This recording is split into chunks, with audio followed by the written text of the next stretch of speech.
Welcome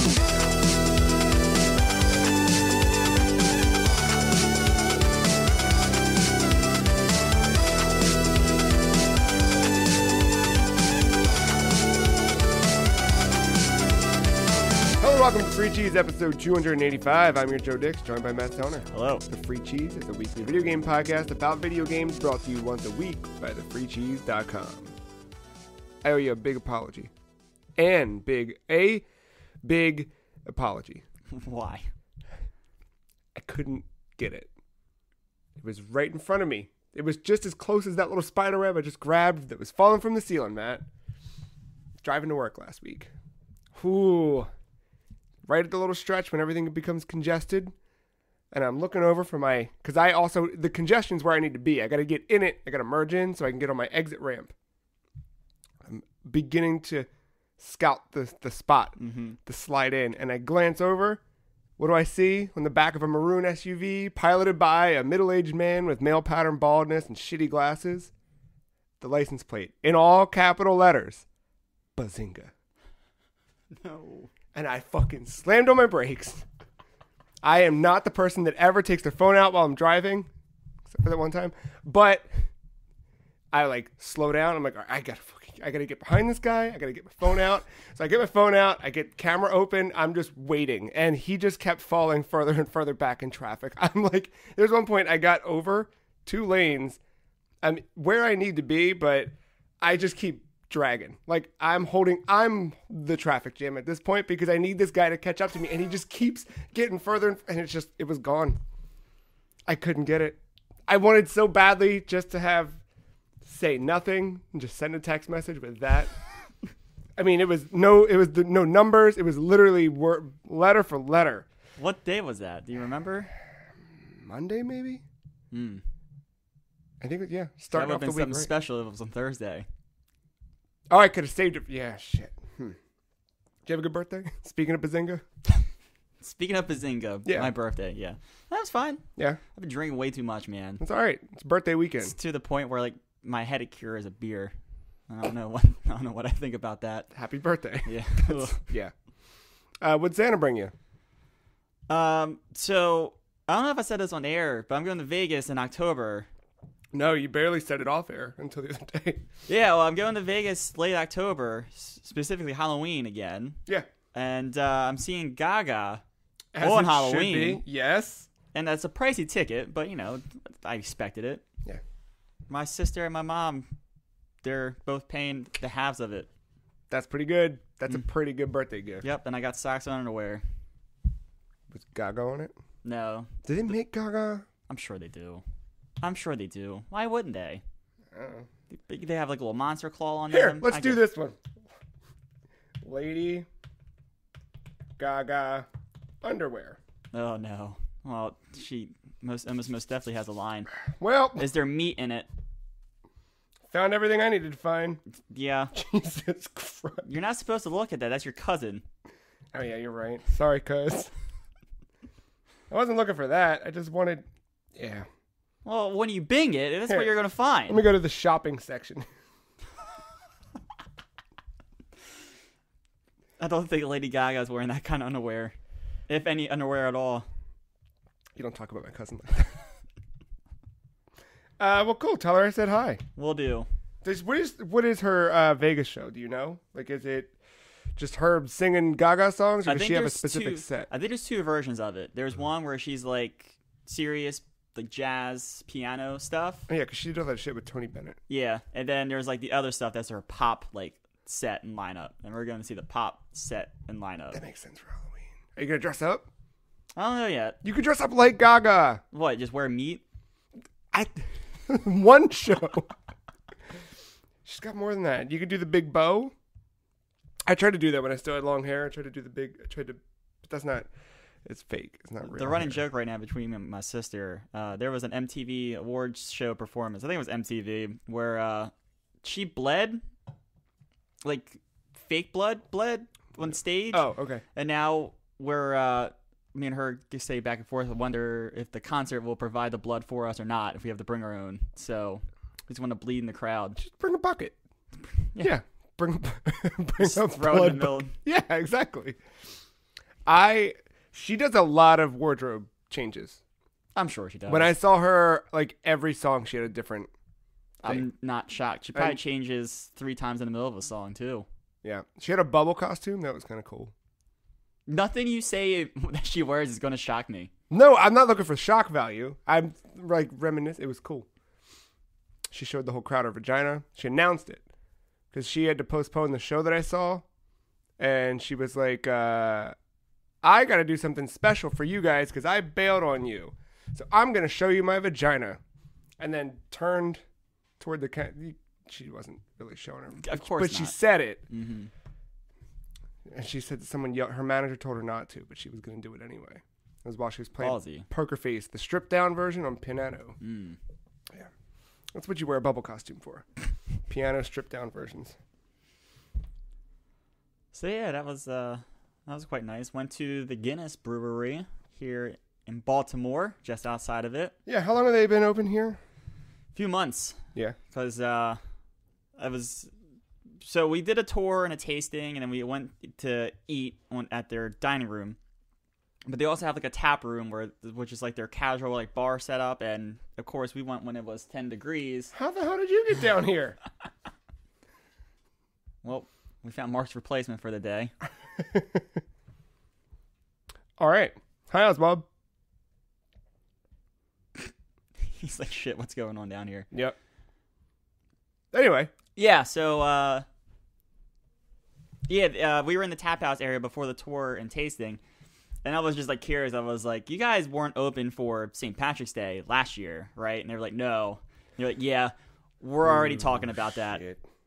They better be already talking about it. It's like They're a month away. Yeah, they said they're going to do like a thing where like they sell tickets to get in. Yeah, It's going to be like the right thing. controlled chaos for like the weekend Yeah. and the day. And they said they already have a plan where like that Monday, like the tap room and the dining rooms, like they're all closed.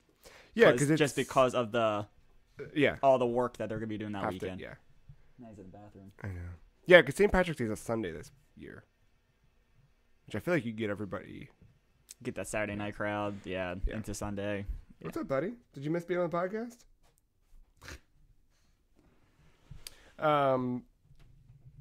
So yeah, that sounds like a nightmare. it's crazy to think that Baltimore has like the only Guinness in America. Period. Yeah, like why here? They talked about that. Okay. They already own the building. They already own that whole property. How'd they get that? It was just something like I think the parent company of Guinness already had like that whole thing. Oh, so why and not? Baltimore City has top 10 cleanest water in the country. Really? Mm-hmm. Huh. Yep. Well, There he there's that. goes. Yep. Going to November. I'm gonna shut that door, Okay. which would be less awkward if there were other people here for you to talk to. But I'm just gonna let the mics roll. All right. We're just playing. I got it. Loose. I got it. This is my tryout. I know what you're doing. This is it. Hello, welcome to the Free Cheese Podcast. I am your host, Matthew Sellner, joined tonight by nobody because I'm a loser in a basement. And I'd like to, for the first time, present that this podcast is sponsored by Google. No, false. Why'd you go all full name with yourself? Is that your host name? You gotta. I'm going for it, man. That was my tryout. That was You my should. tree out, as Terry Crews said in The Longest Yard, the remake. Yeah, that. It's exactly the movie I like to pull quotes from. Seen that movie one too many times for some reason. Since when? When's the last time you watched that? I don't know, probably in the last few months. Oh shit! All right, Adam Sandler making a comeback. Well, that was years ago. He's making a comeback in your heart. I mean, Happy Gilmore and Billy Madison are still... They're still movies. Yeah, that's correct. Oh, I adore those movies. No, I'm not saying I don't. I'm saying Adam Sandler. There's some Adam Sandler stuff that I really like. I feel like it's been a while since I've seen Big Daddy. Is that the name of that movie? Big Daddy's. I top think notch. I think that movie will still hold up in my opinion. Yeah. I feel like everything post Big Daddy is kind of hit or miss. And then there was I don't know. Everything modern, I think. Like in the last 5 years, the Hotel Transylvania era, or the Jack and Jill era, if you will. That one movie was good that he did. Little Nicky? Yeah, that's exactly what I was thinking about. Because I was thinking about Power Man 5000 and how that plays in there. Ozzy's in that movie. Everyone's in that movie. There's someone else dope. There's a lot of dope people in that movie. Speaking of dope, video games are pretty dope. Did you play any of them this week? Yeah, it's going to be a repeat of last week. Oh, you played Destiny? Yep, played a lot of Destiny. I played a little bit this week. So I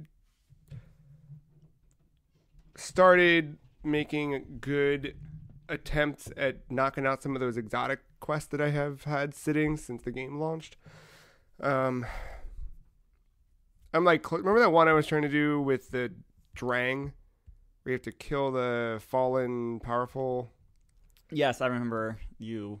Yeah, I thought that was gonna be way harder than it was, but Joe found a place and we got it in like a second. And then I have to go do like I have to go do a strike, and within that strike I have to kill a specific enemy to advance the quest. I jumped into the strike and it loaded me in with two people who were like near the end of it. So it was past the point where that enemy spawns. So I did the strike, but then no completion. But I started, I don't know. I'm climbing up light level wise. I'm not almost toward the cap, but I feel like it's happening a lot quicker than it was before. And then the really dope thing for me this week was the story piece with Mara Sov at the Dreaming City. Mara Sov, is that like the stationary person there? No, that is Petra Venge. Mara Sov is the queen from the first game. Oh. She's like the queen of the Awoken or whatever, and she's the most powerful being in the universe, or so we see it. So every week since Forsaken, there's been little bits of story that are trickling out in the Dreaming City specifically. I'm gonna botch this, but I'm gonna go for it.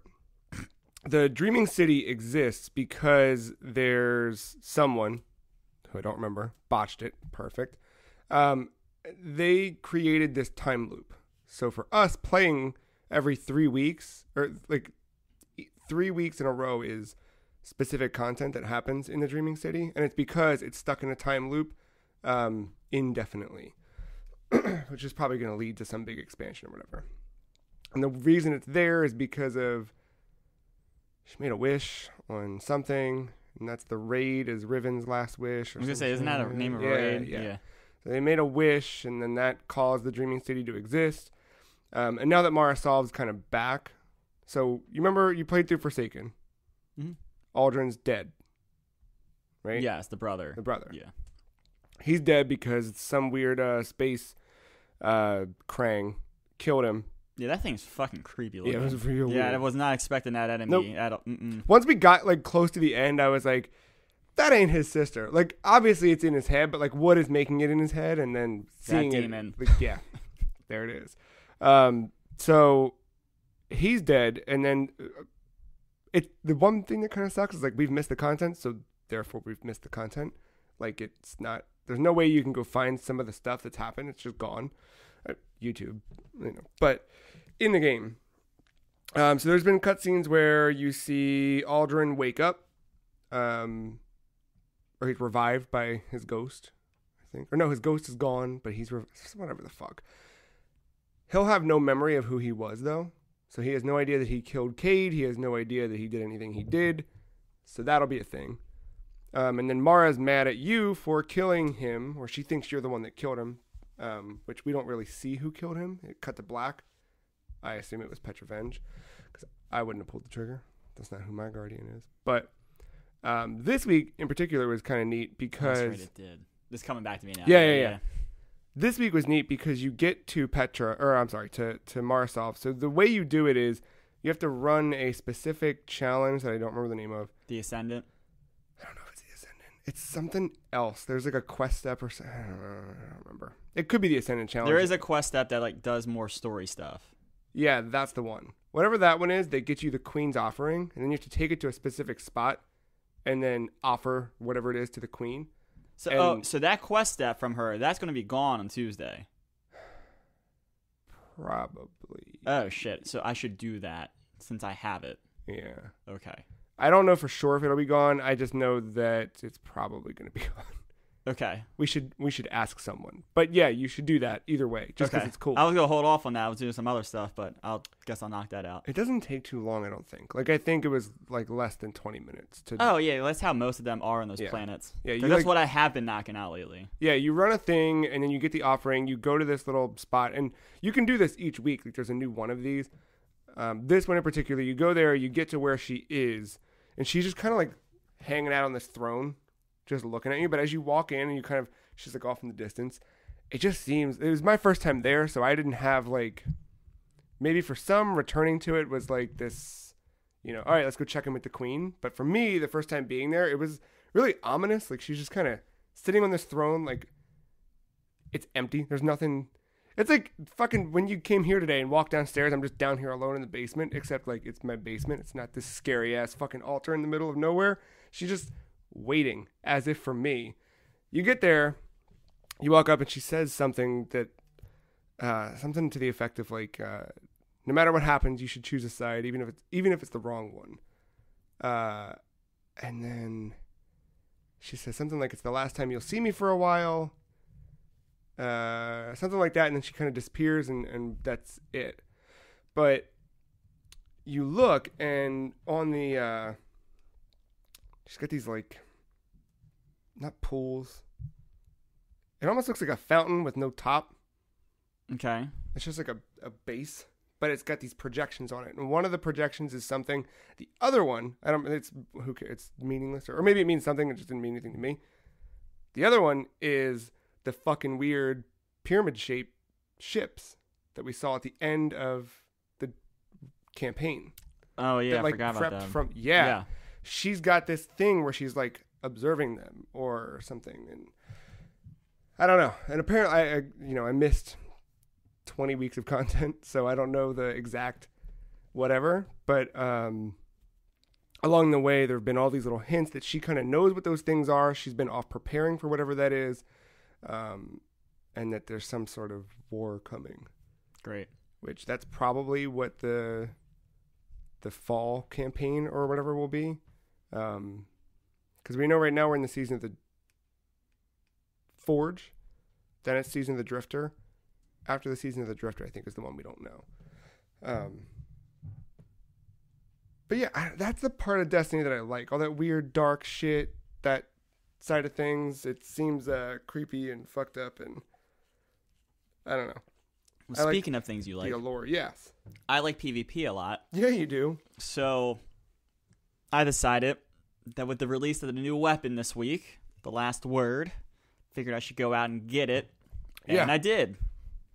And the PvP was the hardest part, right? Yeah, it took me no time at all. Yeah. I don't know if it was just I was rolling or what, but yeah, I got no trouble at all. I mean, a little bit of grinding, but you don't have to kill with a specific weapon. It's just get kills, right? I think so. I think it is. I think because I've been doing so many. I want to say hand cannons. Specific. I think hand cannon stuff was somewhere in there, but I don't think it's like PvP related. Or no. maybe think of another pursuit. Yeah, I don't remember. Maybe I'm confusing it with the Ace of Spades a little bit because the Ace of Spades had that stuff. Yeah, yeah. So, what do you like about the Last Word? I don't really use it yet. Oh, okay. I just know it was a boss ass PvP weapon. Cannon, right? And it's got some it's a hand cannon. I hate fucking hand cannons.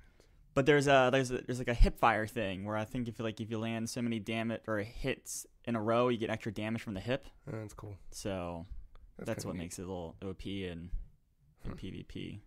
Now, do you think you'll have to have that because the little teaser or the announcement that weapon was coming back teased the Thorn? Do you think you'll have to have that in order to unlock the Thorn? I don't know, but there's something there because the Drifter, after you get it, like the last step after you do everything is like go back to the Drifter and show off your new weapon. Yeah. And he's like, oh, because he doesn't like the fact you have it because that person you got the weapon from killed his friend. Interesting. Something like that. And and he said there's like other evil out there. Once again, hinting towards the thorn. And he's like, you have to be careful with those weapons. It was like a weird way of like saying congratulations, like that's an accomplishment, but like be careful because that brings other bad things with it. I want to see. There's all this weird shit about multiple, like I've heard it brought up a couple different times, not in game, but the idea of having like factions of Guardians, light and dark. And I wonder if that'll play into it at all. With like the return of Aldrin and all that. I don't know. And like, what are these weird pyramid things? This stuff's so cool. It's really cool. I don't know. I haven't fallen off yet. I don't know if this was the time like for everything to start clicking. No, I'm still going strong. I did a lot of the stuff. I was just playing by myself because I was home during the day because I had a few days off of work this week because I took off for my birthday. Yeah, I was just doing a lot of it by myself, and once again, just bounce. Like when I get bored of something, or when it feels tedious or annoying, I just bounce to the next thing. Yeah. And thankfully, I have a bunch of stuff to do and some quest steps that encourage use of different weapons. So, like, I just got a new quest step for a scout rifle exotic. So then you got to use a scout. I got to use a scout rifle. So, yeah, that stuff keeps it fresh. Like I don't know. And having that goal, I think the bounties still are one of the best additions to it because you've got that constant drip feed of like completion satisfaction, that little trigger in the back of your head that says I did something. And then for me, like my thing is just checking in each day to do the powerful gear at this point. I just want to get to 650 and be done. And then 700 comes, but like I still want to go back to my hunter and try and get my hunter boosted up. I also want to get equipment for my warlock that I don't hate. I hate everything I'm wearing. I hate the way I look. I hate the color. It's a big deal to me. I don't care because you don't see them. Yes, I do when I'm doing my super. Congrats. And as we're loading into PvP, I want to look cool. I want to have my cool ass. Yeah, my dude looks dumb as shit. I don't care. I'm going to beat your ass, though. It could look cool as shit. And you could beat somebody's ass. Why wouldn't you want both? Because I'm not there yet. All right. I'm not going to waste all my shaders, even though I'm dismantling them to make room for No. I don't mean now. I just mean like eventually. That's the... I've been doing better with hanging onto my gear because I noticed I have some quest steps that require completing stuff with... Yeah, I think I'm going to kill all of those quests. Oh, no. Those things come easy, those pieces of gear. Yeah? Yeah. I saw the ones where it's like, wear a piece of Reverie Dawn, something or other, and do this. So I did the Ancient Apocalypse one for Gambit. Yeah.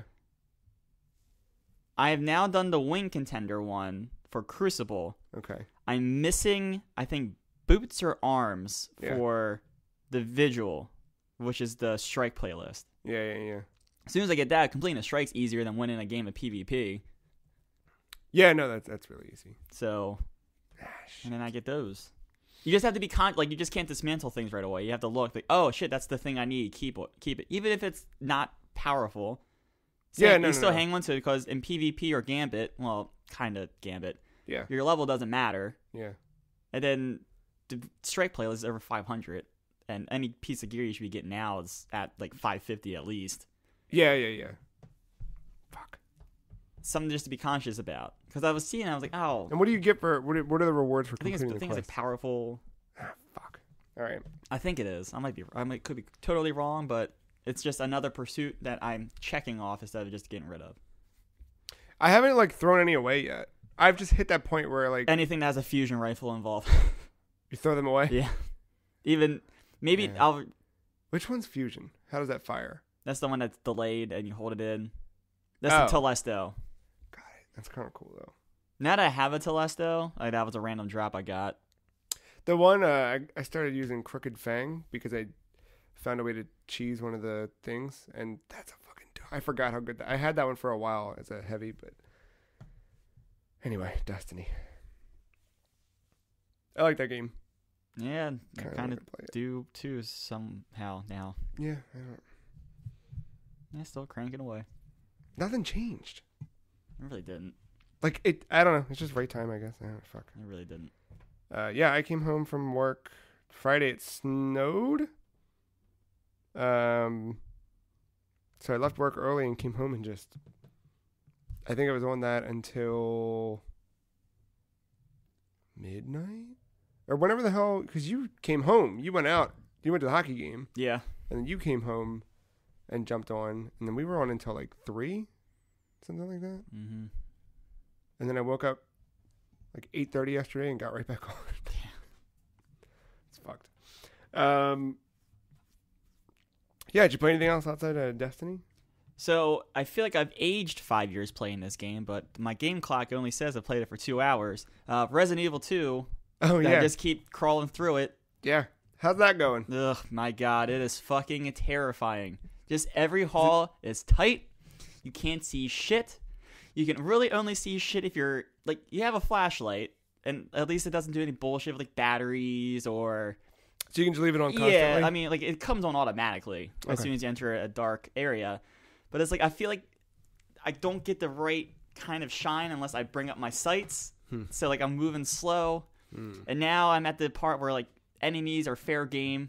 And just like you experienced in Remake, like, oh, you thought he cleared out a hallway. Well, you proc a story event, and now either new shit's in that hallway. I was playing the other night. I'm in liquor territory now for those that have played Resident Evil 2. Mm-hmm. I've seen the first one, and I'm far enough along where they could be in other places. And I was going through a hallway that I thought was cleared. And I was just like, oh, I gotta go to this room. I know a good way to get there. Started running. One just popped out of a seal. And I was like, nope, fuck, run. Can you kill them? If you want to waste that precious shotgun ammo. Man. So I'm through my first boss fight. I haven't ran into any other tyrant-like things yet, so can't wait for that to happen. I haven't started. I really wanted to start it this week. I told a couple people who kept asking me that I was going to start it this week, and I didn't. But yeah, but for as much as I hate playing the game, I love it. It's so good. Yeah, I know. It's funny because we're already at the beginning of the year, but I know it's one that I got to play before December happens. Yeah, no, it's good the way Mark kind of hinted at it, like some things happen early that are supposed to happen later, and then there's some aspects to it that aren't supposed to be in it yet. It's good because we were talking about, actually, as we were leaving recording last time we were here, he was telling me something about it. I was like, oh shit, that happens in A and not B? Oh fuck, that's not good. Well, can't wait to get there now. And yeah. 2 hours, that's all? 2 hours, but I mean, I'm making progress. It's not like... No, I know. I got through my first boss fight. I think the game... Well, Mark said it was like 8 hours. Yeah, for the first playthrough. And I'm progressing...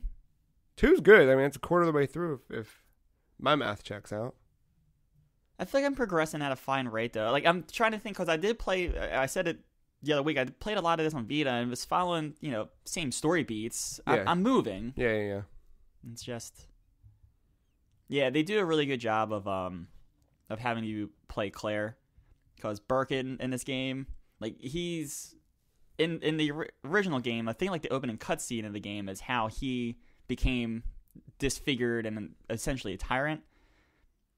In the Leon campaign, he just fucking appears out of nowhere. You're like, who the fuck is this dude? Oh, so yeah. So I think Claire's is going to go more maybe into the origin of that, and maybe ignore some other parts. Are you still playing Lights On? Hell yeah, I don't play that shit at night. Are you fucking serious? That's the dumbest question I think you asked me. That's the way to do it. I was playing the other day. Victoria was in the room. That was the bravest I've been. That was when I ran into that liquor, and I was like, I'm done. Fuck. I'm done, or, oh, wait, I can go this way. I think it's clear. And then, like, I stepped down to a dark hallway. I don't know what's out here anymore. I thought that hallway was good. This one's fucked now, too, probably. Fuck, dude. It sucks. It's great, but it sucks. I'm going to start it. I kind of want to just stay up one night, like, come home from work and just start it, and then, like, next weekend, maybe, just come home, start it, and run all the way through. Quality of life improvements. So good. Like the map itself. Yeah, I heard like it. So what I was doing for the remake does it for you. Yeah, like mark where items are. I was marking keys. I was marking items. Right. I kind of had like my own mental like key as to what each little marking meant. No, they actually have like little icons like That's for like so good. bullets or herbs or even like. And there's color coding to the rooms, which there kind of was in the RE remake. But yeah, there's color coding to the rooms. The room, if it's locked, it gives you the type of key because in this game they use like the cards, like playing card types, like club, spade, heart. So they tell you like what shape of key that one needs. Yeah. It tells you like, hey, there's a jack here that you need to move this bookcase, but you don't have the handle to do the jack. But it marks that like, hey, there's the jack here. Don't forget about it. But not until you've seen it. Exactly. Yep. Yeah. Okay. Yeah, that's good. It seems like they made a lot of good, just smart decisions with like how to bring that into 2019. 2019. Yeah, I almost said 18. I forgot what year it was. 19 it is. That's cool. Resident Evil though, it sucks but great. I played a little bit of Dragon Marked for Death. A little bit. Like I think I'm barely over an hour. Remind me what's that? So, Dragon Marked for Death is the latest game from Inti Creates, the people who made Azure Striker Gunvolt. Okay. And they did that Blaster Master Zero game. They also back in the day did Mega Man Zero. And most importantly, they made Bloodstained Curse of the Moon last year. That's right. Yeah. That Blaster Master game, that was on Switch, right? Yes. Okay. Yeah. I don't know if it came to anything else, but yeah. So Dragon Marked for Death is a weird departure for them gameplay-wise. Like, every other game, actually, so was Bloodstained. But most of the games they've done, like, you can see that Mega Man DNA in there. Not that it has, like, the, 8 bosses or whatever, but just that kind of, like, run, shoot, gun feel to it. Like, Gunvolt feels like a weird... It's like, hey, we want to make another Mega Man Zero, but Capcom doesn't want to pay us to do that, so we're going to make our own universe and make our own style of that. So it's what Mighty No. 9 should have been. Yeah, essentially, yeah. It's okay. Because Mighty No. 9 was in that game. But anyway. That's right. Yep. Mm-hmm. There was a lot of jokes back then about that, too. That was a better... just rehashed the same joke from months ago. That's all we do. It's fine. This one, it feels more like Dragon's Crown, which, if you've played that, we did like a video of that. Or something. So yeah. But you pick your hero, and you can go out alone, or you can squad up with your pals, and you literally meet at a tavern, just like Dragon's Crown. Pick your bounty or your quest, go out on that quest. The map, it's a self-contained map for each quest, and you kind of work your way through the recesses of the map until you get all the resources or the keys you need. Fight a boss, get a bunch of loot, and then go back to the town and rewind and recrank. Yep. The interesting thing about this game is it is $15, sort of. So I like the approach they took with this. If you go to the eShop, there's a physical version coming, and it's like $50. That gets you everything. Okay, I see where this is going. The eShop, it's $15. You buy one of the 2 versions of the game, which gets you 2 of the 4 playable characters, but complete access to the game. In fact, like when I bought it, if you go back to the eShop now, it shows me that I've purchased both, even though I only purchased the one. And the game icon on the screen is the same regardless of which version you have. If I want the other 2 characters, it's a $15 in-app purchase to unlock them. And there's another $10 purchase that would net you what's in the physical version of it. So I bought the one that came with the 2 playable characters, the Shinobi and the Witch. And I've only played the Witch so far. It's complicated as hell. So for Matt, I'm going to show Matt something that Mark sent me to help me. Okay. But, so in order to do a lot of the Witch's attacks, it's... Sup? That's the most complicated Street Fighter pattern bullshit that I've ever seen. So is this like a beat 'em up? You said Dragon. Yeah. Okay, it's a it's beat 'em RPG Beat 'em up. Yep. Got it. So, for example, like Mark has been playing as, and I didn't buy that half of the game, so I don't know it, but I think he's been playing as the warrior class. It's something like that. Bringing back Magnus. His name is literally Magnus times 2. Got it. Yeah. Okay. Mm-hmm. Which I don't want to say too much about this game because Mark's going to speak way better about it when he is back next week. You're not snotting like you watched watching an episode of Hot Ones. Yes, exactly. Yeah. We wish him a speedy recovery. It sounds like he's dying. He's not dying. Yeah, he just has a cold. He has a cold and doesn't want to come on the podcast because he has a cold and doesn't want to do anything. I don't want to do anything either. Anyway, yeah. So Mark's not dying. He's been playing the warrior. I think it's the warrior. And yeah, it's just equip different weapons and fucking beat shit. The witch is not like, and that's my thing. Is like I want something in between. Like I don't want something that's just brute force, but because they're usually slower characters and not as agile. I want something a little agile that's also powerful. And the witch is not that at all. The witch is hang back and cast spells. So what you're looking at, Matt, is the spell list, and it looks like a nightmare. But basically, you have different types of spells you can cast.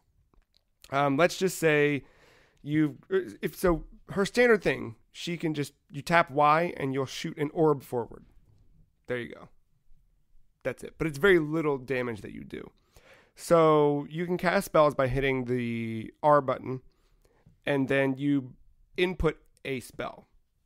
So there's elemental spells, so wind, fire, ice, and thunder, and those are all bound just by hitting one of the face buttons 4 times in a row. So if you want the fire spell, you hit R and then A, and then you press. When you hit R, like a little thing pops up. There's a like countdown meter for your input.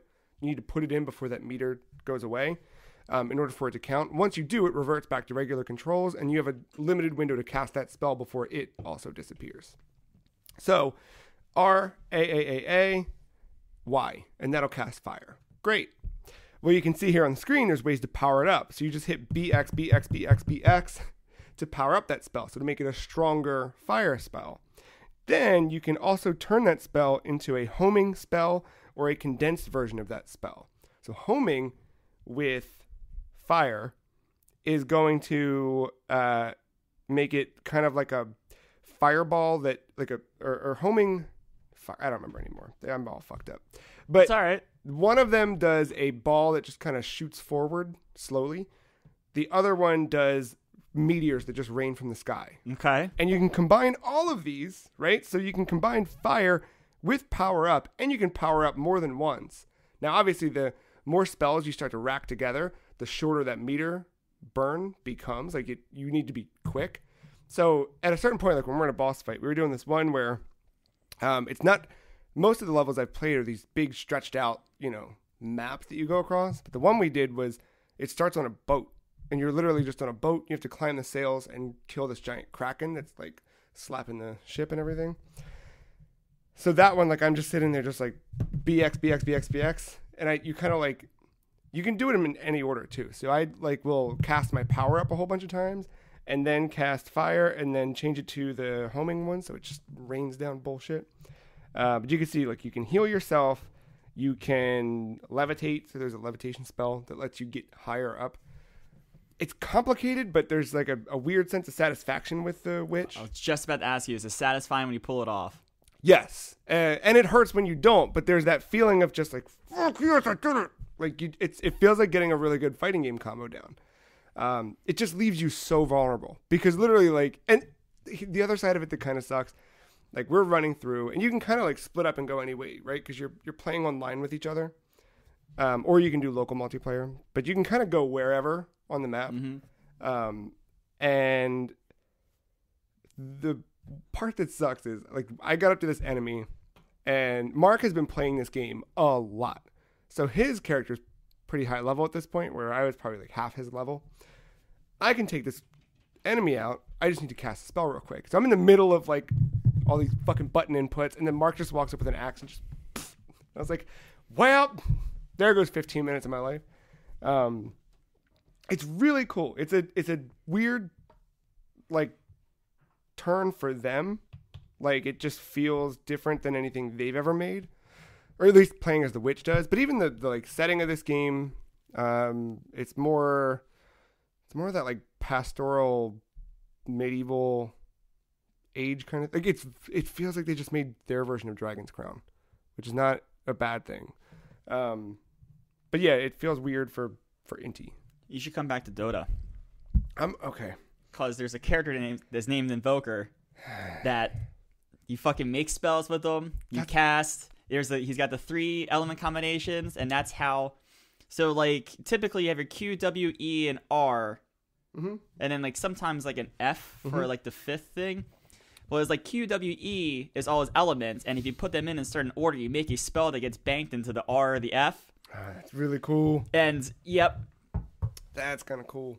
And he's a hard carry too, so like he sucks at the beginning, but man, if you get him to where he needs to be, he can win you a match. That seems neat. That's what I really liked about this game, playing as the witch, is like I've never played a game that made me do this. And if you don't want that, you don't need it. If you still want to play the game, you can buy the version that has the other characters, or you can buy all the characters and try them all out. But yeah, no, I just got that. When you started talking about, you can bank these spells and power them up, I was like, oh, this is fucking Invoker from Dota 2. Yeah, it's a neat mechanic. I didn't know that Dota had stuff. That's a cool. I don't know. It's just a different way to play. He's the same way. Like, you're going to be terrible with him at first, and it's just going to take time and experience to get better with him. Yeah, because after a while, like I was sitting there doing things, and Mark and Joe had played together a little bit. Mark played the most for sure. But Mark and Joe had played a little bit, and Joe got to learn the witch a little bit. So he was telling me, like, oh, you should do this and try casting fire with the meteor version, or the homing version of it. And that made it a little bit, it all started to come together for me. I was like, oh my God, you can stack all this shit. And then I played Downwell again. Remember that one? Mm-hmm. It just came out on Black and White Boy. Came out on Switch. Oh, I get it. Yep. That has been my jam last. So you liked the game a lot on Vita, didn't you? Yeah, or was it on your phone? You were playing a lot. I think I got it on my phone and was playing it and really took a liking to it.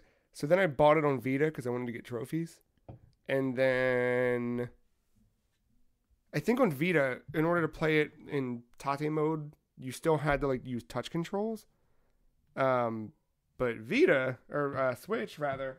Have the flip grip. Mm-hmm. That makes all the sense in the world. That feels like the flip grip was made for that. Like I bought the flip grip because I started playing things like Ikaruga and a couple of the hamster arcade ports and things like that. Donkey Kong, yeah. Like I did a couple of those, and I was like, yeah, flip grip makes sense for that.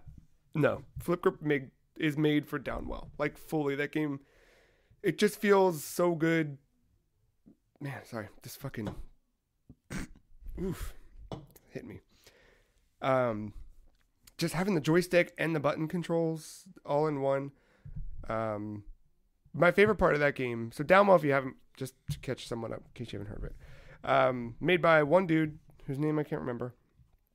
And it was originally made for phone, but you jump down a well, and the whole game is falling, and then you're pressing a button to shoot, which will in turn kill the enemies below you, but also slow you down. And you collect gems along the way, and there's little like shops you can fall into. It is very much a vertical Spelunky, in a lot of ways. But the more gems you collect, you start unlocking more color palettes for how you play. So that is the most exciting part for me. Is like, what's the next one gonna be? You know, like. You get to a point and you get one that's called G-Boy, and you open it up and it's just a fucking Game Boy color palette. And it's just like, this is so cool. And then the next one is V-Boy, and you're like, oh my God, who would ever have bought a Virtual Boy? But yeah, it's been a fun little, I don't know, the game feels good. Yeah, those types of games are addicting though. Once you fall into its tropes. Because it's that one more. Let me just, I was so close. Let me just do one more. I did it for, I mean, burned through half a season of King of the Hill last night, just falling through. Like I was playing a game until I fell asleep, literally with the Switch in my hand, and like woke up and I was like, "What the fuck's happening?" It's a good game. So I mean, that was in shorter spurts than the other game. I'm thinking, why can't? Oh my God, it was a PS4 launch. It was on Plus. Resogun. Resogun. Yeah. Yeah. Yeah, Resogun was like a commitment. Yeah, like those games lasted 30 minutes. I'm sure the longest that one can last is 5 minutes. Oh, no, you can go. Because there's multiple worlds. Okay. Like, you start off in, I think it's called the caves, but there's 3 stages. So not unlike Spelunky, where it was like caves, jungle, right? This one, you start off, there's 3 stages. After you get through the third, then you're in a new place with new enemies and new things, new hazards. Like the second stage, not only are the enemies different, which all the enemies are basically the same. There's some you can jump on, there's some you have to shoot. But the second stage adds in a new hazard in the stage where if you touch the ground, spikes come out. So you can stand there for a second, but you need to get. Yeah. There's little things that just kind of get iterated upon. I have no idea if there's a boss in that game because I've not gotten that far. But it's fun. I think flip grip is the way to go there. And then Metroid Prime 2 is the big one for the week outside of my time with Destiny. So I think right when you texted me and said you were on the way here, I was about to walk into the final temple of the game. Which is not the end of the game, but I'm close. So there's 3 temples in the game. And I forgot about all the stories. So when I talked about this last week, I had like come back to the save that I started a year ago, so I didn't remember a goddamn thing.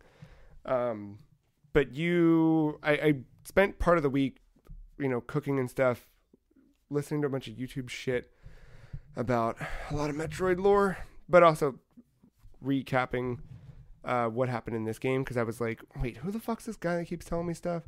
Oh, he's the dude. The drifter. Yeah, he's the drifter, and he just hangs out, and he gives me... Wait, wrong game. Basically, the whole world of Ether is where you are, and there was this kind of... The stuff that Dark Samus is made out of that you've encountered at the beginning, or in the first Metroid Prime, the Phazon, that like black goo darkness, whatever, it went to this world, and these creature called the Ing attacked this world, killed everything, just murdered everything. And as you go through and you're scanning things, you get more and more of the lore. So you find out about like how the inhabitants of the planet like all hid away. They tried to fight, but they just kept getting wiped out because these things are super powerful. So they hid. And now, like, kind of in the wake of it, when Samus gets there, you're trying to restore the world back to what it once was by eliminating the Ing. And so much of that story is like integral to how you play the game and what plays out in the game. Like the whole light and dark switching mechanic is there. But it's like the Ing have made this dark version of this world, and they're trying to take over the light version, so they just have the world to themselves. But in the wake of all that, like in the light world, there's still like these literal corpses of the people who used to live there that you'll find as you're wandering around through the world. And you scan it, and like there's a whole story about that person and that individual person and why they're there and how they died and whatever. And that whole idea of like Samus is there to eliminate this threat comes to life fully, where the threat itself is seemingly everywhere. Like, I don't think I've played a Metroid game where so much of Metroid is that like desolation, or rather isolation, where you're just wandering and you're alone. You get to a corridor, there's nothing. Then you get to a new one and there's something. This one seems like more of something than nothing. Like everywhere you go, there's something waiting to kill you. There's more mini boss fights in this game than I think any Metroid game I've played, where you just go in and you're like, all right, I gotta go here, and then I gotta get to that room. Great. So you walk in, take a step, all the doors are locked, there's 3 powerful enemies, you gotta kill them before anything. And the whole thing of like that bait and switch that's been in Metroid games before, where you walk by the statue 1,000 fucking times, and then you walk in after you get a certain key, and you're ready to like, great, I got the thing, now I can go there, I can use it. Oh my god, that fucking statue came to life. And like you scan the statue at the beginning, and it just says this is the remnants of a. No reason it should ever come to life. It's a fucking. Then it comes to life, and it's ready to murder you. And there's shit like that everywhere. Just kind of like it keeps you on edge, like. You never quite feel safe, which leads right into Dark Samus, because I've been exposed to Dark Samus right through just just random Metroid stuff throughout the years, and then obviously now Smash. She's a playable character. She was an assist trophy in at least the last game, if not the last 2 games. So Dark Samus has become kind of a figure in that series, and this is the game where you get to learn why. The first encounter you have with Dark Samus, she's pretty weak, but then again, so are you, because it's really early in the game. You take her out, she flies around the room, you shoot her a bunch, and then she's out. The next time you kind of encounter, you just start seeing her kind of flash by places. Not unlike when you see the Parasite version of the same concept, kind of, in Metroid Fusion, that's taken over Samus's old suit, and it's just kind of like pacing to SAX, and you're like, oh shit, I gotta duck, I gotta hide. There's just shit like the most recent encounter I had with Dark Samus, you walk into this room, and again, it's another thing where you're like, oh, cool, there's the elevator. I just got to run to that room and get up, and then you run in, doors open, and you see a bunch of like, of the pirates, space pirates are here, and they're all like fighting or shooting at something, and they just keep getting backed into this corner, and then as you look, Dark Samus is the one murdering all of them. And then she goes over, and there's these like canisters of Phazon, and she just goes over and she's just absorbing all of it just for a while, just bringing it all in. And you're like, oh shit. And you scan her because you get the little scan visor. And as you scan her, it's just like, this is Dark Samus. She's back. Like it's a little more whatever. But it seems that she's got some new upgrades since the last time you saw her, something like that. And she's currently not infusing, but whatever. Withdrawing power from the Phazon cells here to make herself even stronger. You're like, oh, cool, great. And you walk around this like hallway, and as the doors open, she's gone, and you're like, fuck, where's she? And you walk in, and then there she is, boss fight, and it just keeps you on edge. But then I think Retro did a really great job, whatever, of integrating the new power-ups you get into each thing that you do. So there's, in that boss fight, it's the first time you fought Samus since you've got the Dark Visor and a couple other weapons. But, at one point she goes invisible. Because you scan her at the beginning of the fight and it says, all right, here's what she's got. It lays everything out for you. Mm-hmm. So at one point she goes invisible. Using the Dark Visor, you reveal where she is and you can still continue to hit her. And actually, I think it's kind of like, you need to do that. If you don't, she'll stay invisible and you can't hit her without the Dark Visor. It's just cool. I don't know. It's that same thing where you know what Samus can do, so you know what you're kind of up against, and it's scary. You said like around every corner there's that sense of dread. Is it just because of just because there's enemies everywhere? Is it like a difficulty thing, or? It's enemies. The game's not particularly difficult. It's just everything takes a lot of hits. Like there's nothing where you're just like, I mean, there's small little things that just kind of fly at you, and you can boom, couple shots. But like the big statue thing that I talked about, that's a while. Like, and that's the thing about this. Like, there's no like health meter that pops up on the screen. Like when you fight something like a Dark Samus or a traditional boss in this game, you will see like the name of the boss pops up with a health meter, and you're waiting for it to tick away. But there's so many little things where you open a door and you're like, fuck, I can't get through until that thing's dead. And that thing has no health meter. You're just kind of going through the paces. Like the one big statue, it does this alternate attack where it will start by charging up either a dark, because you as Samus have a dark beam and a light beam, and then her regular charge beam. So this statue will start charging up a dark or a light attack, and you have to counter it with the opposite. Once you do that, it'll kind of stun it, and then you can get some hits in. And then it'll also do this like shockwave thing where it like punches the ground and electricity comes flying at you. And you just like, it's a good while. Like I think each one of those took me like 2.5 minutes of just constant, but at the same time, like you're not taking a lot of damage or getting hurt that much.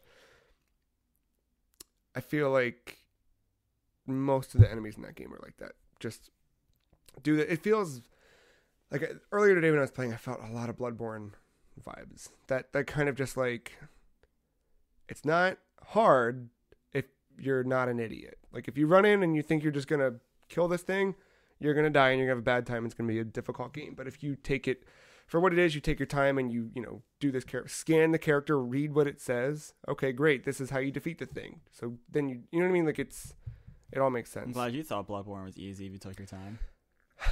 It's still not easy, right? But like, it's that idea of just like, once you learn what the character or the enemy does, you know how to counter it and you know how to keep yourself safe. There's one enemy I love in this game a lot. It's not a powerful one by any means. It's called the Resbit. It's a little orb with other orbs that kind of rotate around it. And then it's got these little yellow squares that kind of float as armor or something like that. And it just kind of shoots some little things at you, and you shoot at it, and it'll put up a blue shield and block and repel. It's just a matter of like timing and patience to knock it out. But it has this one really cool attack because it's a security bot. So it shoots a thing at you and it shuts down Samus's suit. And it's just the first time I've seen that in a game where it was cool. And it literally pops up on the screen. It's like everything. It looks like a TV that, nobody's going to know. Actually, no one's fucking listening to the show that's not old enough to know what this is, but it looks like when you put the channel on the wrong thing and it's channel 3 and your Nintendo's not on yet. Exactly. It looked like that, like through Samus's visor, but you can still see like flashes of the world. You can hear that you're taking damage. And it pops up and it says you have to hit like A, B, and Z to reboot. And as you do, a string of text comes up like along the left side of the screen as if you were like, it's a whole reboot sequence, which that mechanic gets a little, after the 20th time you've seen it, you're like, all right, I get it. But it's still neat each time it does it, I think. I don't know. I want more shit. Like I started thinking a lot through this playthrough. What do I want out of a new Metroid game? Because we're getting one, right? Eventually. At some point. Yeah. And it's shit like that. It's shit where like this game makes you feel powerful yet completely vulnerable and like you need to be careful but smart. But yeah, that little things like that where you feel like you're actually in the suit feels cool. Which I think, oddly enough, the Wii Remote Nunchuck combo does that a little bit. Not fully, because it's not... I wish there was a camera to the thing to the left of me where I looked away and made the most disgusting You were looking face. at the Wii Remote and the Nunchuck on the table, right? I didn't even see it there. I was just looking away hoping there was a camera to get my face of disgust when you said, it's kind of, the Wii Remote and the Nunchuck kind of play into it. It's that sense of like, you move your arm and Samus moves her arm. When I go to reach to do the when you move your right arm, it moves her arms. When you move your left arm, nothing happens because it's a fucking nunchuck. Once you get the grappling hook, you pull the trigger. That's how you do the grappling hook on those sections. And that, like, you pull the... I don't know.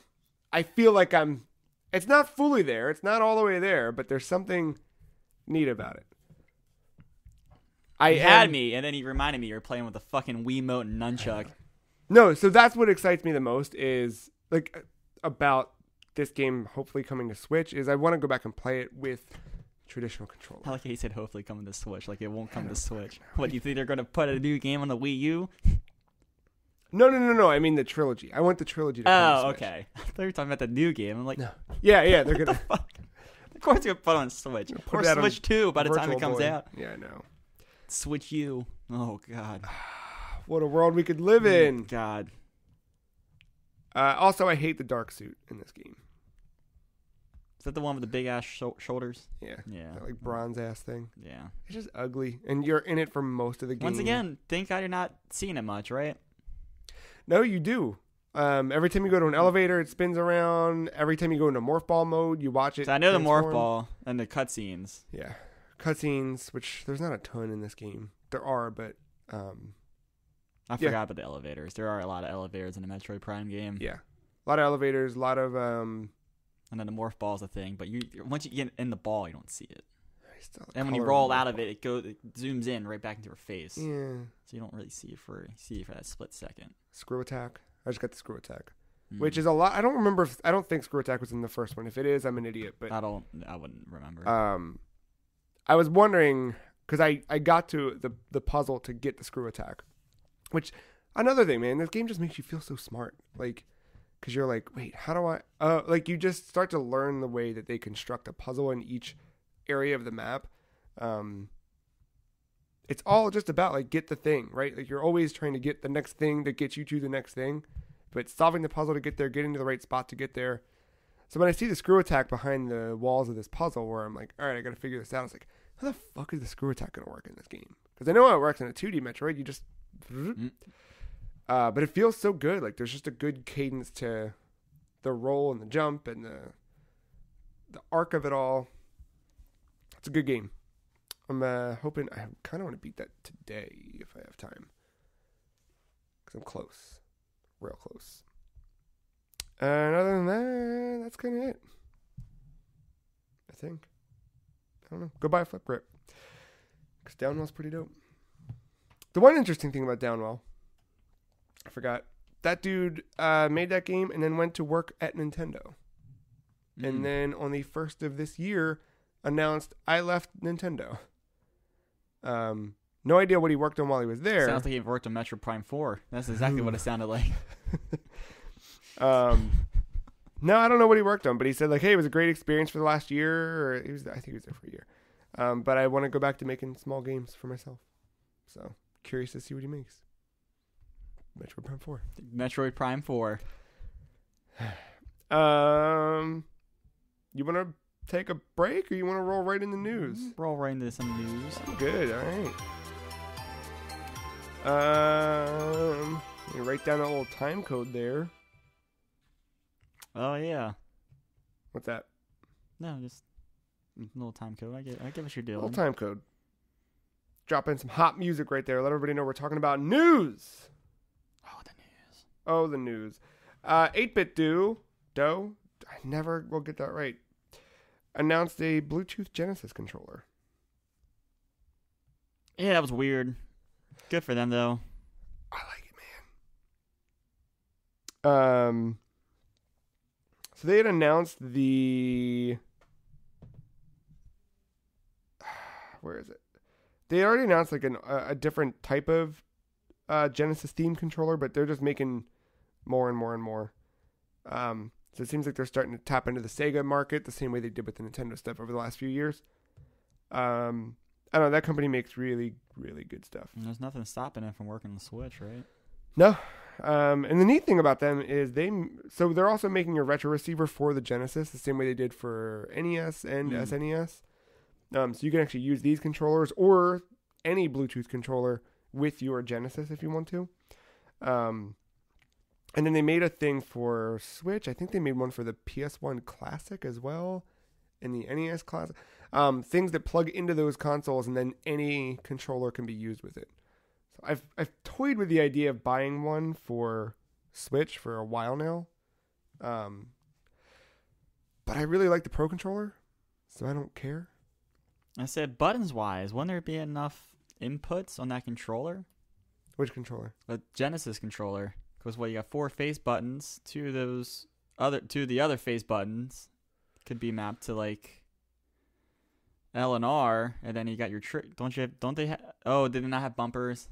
Yeah, no bumpers. Oh, never mind then. You mean to use it for Switch? Yeah, like as an actual controller. No, but you could use that for honestly, like I would buy one of these and use it on Switch for like some of the Sega Ages stuff that comes out. Yeah, I know there's scenarios where it makes sense. Yeah. I was just trying to think like, could you use that as a straight up? They might be making a regular ass. Let me see. Or is it on every Genesis controller I've ever seen in my lifetime always had the 6 inputs? I know, aren't there versions that only have the 3? Yeah, there's a 3 button. Yeah. What was it? It was like X, Y, and Z were the other buttons, right? Yeah, I think A, B, C, X, Y, Z. It's all coming back to me. Is this? That's not real. That's not them, rather. But yeah, they might make one. How does Sonic Mania work with that controller? I don't know the inputs. with Like, did you have to use the Sonic Mania? I triggers? think it was really just a single button game for the most part. There you go. Use your Genesis controller. That'd be fucking, I didn't even think about that. Yeah, there you go. You're welcome. Thanks. Quantic Dream got a lot of money from NetEase to make next generation video games. NetEase is that Chinese internet company who previously invested $100 million in Bungie, but is now purchased a minority stake in Quantic Dream. There's no monetary disclosure in this investment, but the investment will, quote, support Quantic Dream's vision of becoming a global multi-franchise entertainment company and to develop advanced technologies and games for the future. Seems like they might go multi-platform. That's what I think the bigger part of that. Yeah. They've been mostly PlayStation since Heavy Rain, but yeah. I wonder if NetEase gave them what would be PlayStation's funding. Oh, financially speaking? I very well could have. They're like, hey, this is what Sony gives us normally, / like, this would be the new thing. Right. Could you give us this and put a multi-platform? Yeah. I wonder when the next game, I don't know. Well, you're going to have, here's your timeline. You're going to have a fucking tech demo by that asshole when he announced PlayStation 5. Right. And then in 2 years, they'll make that tech demo character into a game. There you go. They do it every fucking time. 2? Longer than that. Whatever. Like, that Kara demo that turned into Detroit was like 2013. All right, so there's a chance Detroit came out last year. There's a chance that Death Stranding comes out before the next Quantic Dream game. I think Death Stranding's out this year. I think I predicted that. I forgot my predictions I already. don't remember. I know that Region Free means Mother 3.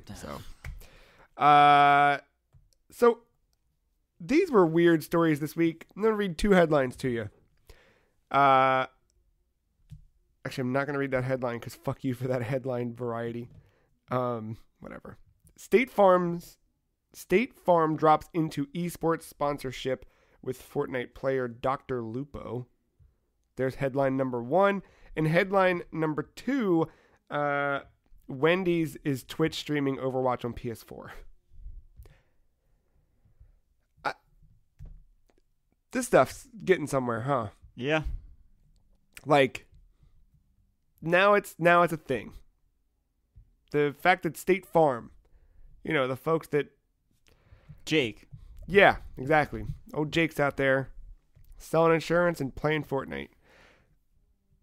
Yeah, it's strange. I don't know. How do you feel about this? It's weird now, but like this has NASCAR written all over it. Like think of all the fucking weird sponsorships that you see on a car. Yeah. And there's usually 30-some to 40-some cars in a race. Yeah.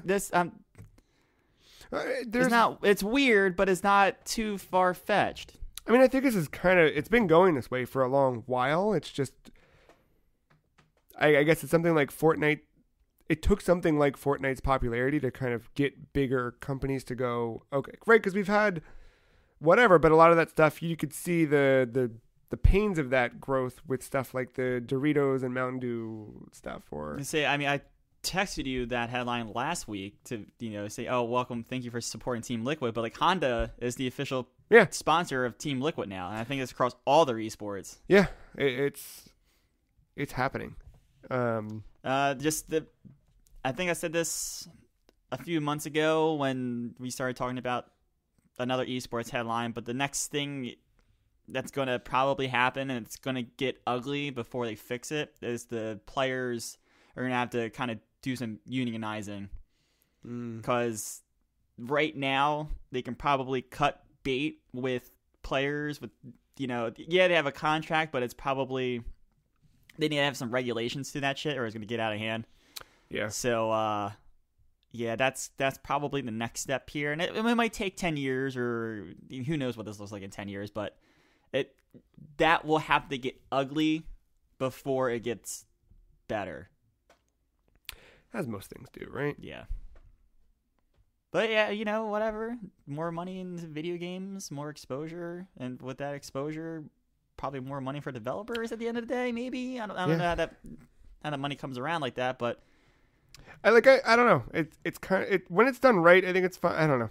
The other day, Mark texted me about wanting to watch Space Ghost, and he was like, "Where the fuck can I watch this? Why is this nowhere?" And I looked. Maybe I found Adult Swim's app. Unless I'm crazy, you can just sign in or not sign. You just download the app and you can watch everything they have. Oh, that's cool. You have to watch ads. That's fine. It prompted me for a cable subscription, but since I didn't have one, I just bypassed it. And I was sitting there watching Space Ghost. I was like, "Yo, this works." So, which is because that's like how the CW app works. That's how I watch The Flash. It's just the CW app. You watch a bunch of shitty ads for eBay and Chili's, and then you fucking watch The Flash. But is it our boy doing the Chili's ad, or is it just a regular? No, it's him. It's just him hanging out. Let you know. Yeah. But yeah, then I downloaded it on the TV, put on Adult Swim's app, and when I opened it up, like there was kind of like a similar to like the attract mode on a console or a video game. They just kind of got a thing playing in the background of the main menu. And I was like, what the? There's like a video game playing, and I clicked on the live button, and it brought that to the forefront, and it's two girls. I don't know if they work for Adult Swim or whatever, I assume. Probably. Playing a game, but then also singing Like a Bird by Nelly Furtado. I think, is the name Fly Away, or is that, or am I maybe thinking Lenny Kravitz? It's whatever. Yeah, Lenny Kravitz is a bird. That's the name of the song by Nelly Furtado. It's really getting hot in her. And yeah, they're just singing that and playing some dumbass game, and I was like, and it was like right in the wake of me seeing the Wendy's thing and the State Farm thing, and I was like, yeah, I guess brands like video games, huh? Money. That seems like a very Adult Swim thing to do. There's probably some kind of irony that we're missing out on that makes sense for Adult Swim. Yeah, it could have been a new Eric Andre show. I don't really know. Exactly. Exactly. Yeah, it was neat. I guess I don't know. Because I was driving home the other day from the grocery store, and I'm on the highway, and I'm looking, and I'm like, huh, why the fuck aren't there ads all over this? Like, just the Beltway. Like, looking at I was like, why isn't there a billboard for fucking Coca-Cola right there? Like, what's... Don't say that out loud. Well, it's too late. I said it in my head, therefore it already is in existence. It was just like, you see it on those long stretches, right? Like the interstate highways, but just in the loop around, I don't know. Very strange. I mean, that's what they'll do. They put a billboard, because there's those exit signs with the food. Mm-hmm. And say, like, hey, just put a Coca-Cola sign right in front of that one. Oh, man. Better yet, you put a fucking billboard sponsored by Coke. It's got someone streaming Fortnite while drinking Coke while you're driving. That way you just cause more accidents because people are watching someone get on the bang bus. Wasn't expecting the last part there at the end. You're not too far away from what they do in Ocean City on Route 50. Yeah, no, it's exactly like it's... Hey, hi, welcome to Wendy's. Right, yeah. 2 miles down the road on 58th Street. You can watch someone fuck a hamburger on the internet. Like, it's basically there already. I said hi, welcome to Wendy's. I meant hi, welcome to Chili's. I'm getting my vines all mixed up. Nope, it's fine. Hi, welcome to Wendy's. Welcome to 100 gigabytes. PlayStation announced its free video games for the month of February. If you're a PlayStation Plus subscriber. Going up. Yeah, so first... This is good, because I think I was getting close to filling up my space, which was scary. Yeah, the final month of PlayStation Plus before PS3 and Vita games go away is here this month. Now, it doesn't mean that there's... the stuff you already got is gone. Anything you've ever got, you've always got as long as you're a subscriber. But they'll no longer be adding PS3 and Vita games to the service after this month.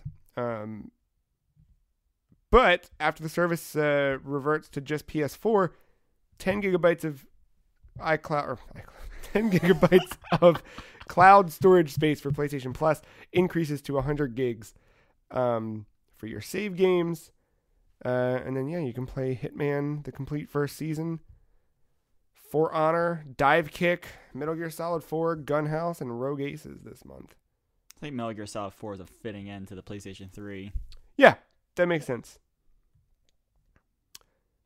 That's actually, and the PlayStation 4 lineup, that's another decent lineup this week. I mean, dude, if you've yet to play Hitman, you've got no excuse. You too can find a hammer. I've always wanted to fuck with For Honor. And like I have it on PC, it's just PC like this. I'm always around my PlayStation. I might finally jump in and play it.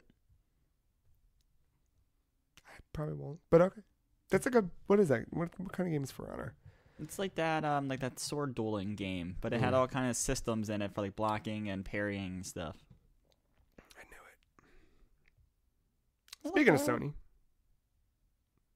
little news late in the week, last week, about a patent brought to you by Mark Cerny himself. I'm just gonna read the thing here. You down with a little reading? Go for it. Did you read this? I believe so. Okay. Sony Japan has just registered a new patent that allows the retrocompatibility of the hardware with previous consoles. It is a system to be applied in a future machine, PS5, and that allows the CPU of the new console to be able to interpret the CPU of the previous machines. The author of the development was Mark Cerny, the architect who designed the PS4 structure and patent, blah, blah, blah, blah, and then it gives you the patent number. The aim is to make the applications designed for previous consoles, or legacy devices, run perfectly on the most powerful hardware and is focused on eliminating the synchronization errors between the new consoles and the behavior of the previous ones. So, for example, if the CPU of a new console is faster than the previous one, data could be overwritten prematurely, even if they were still being used by another component.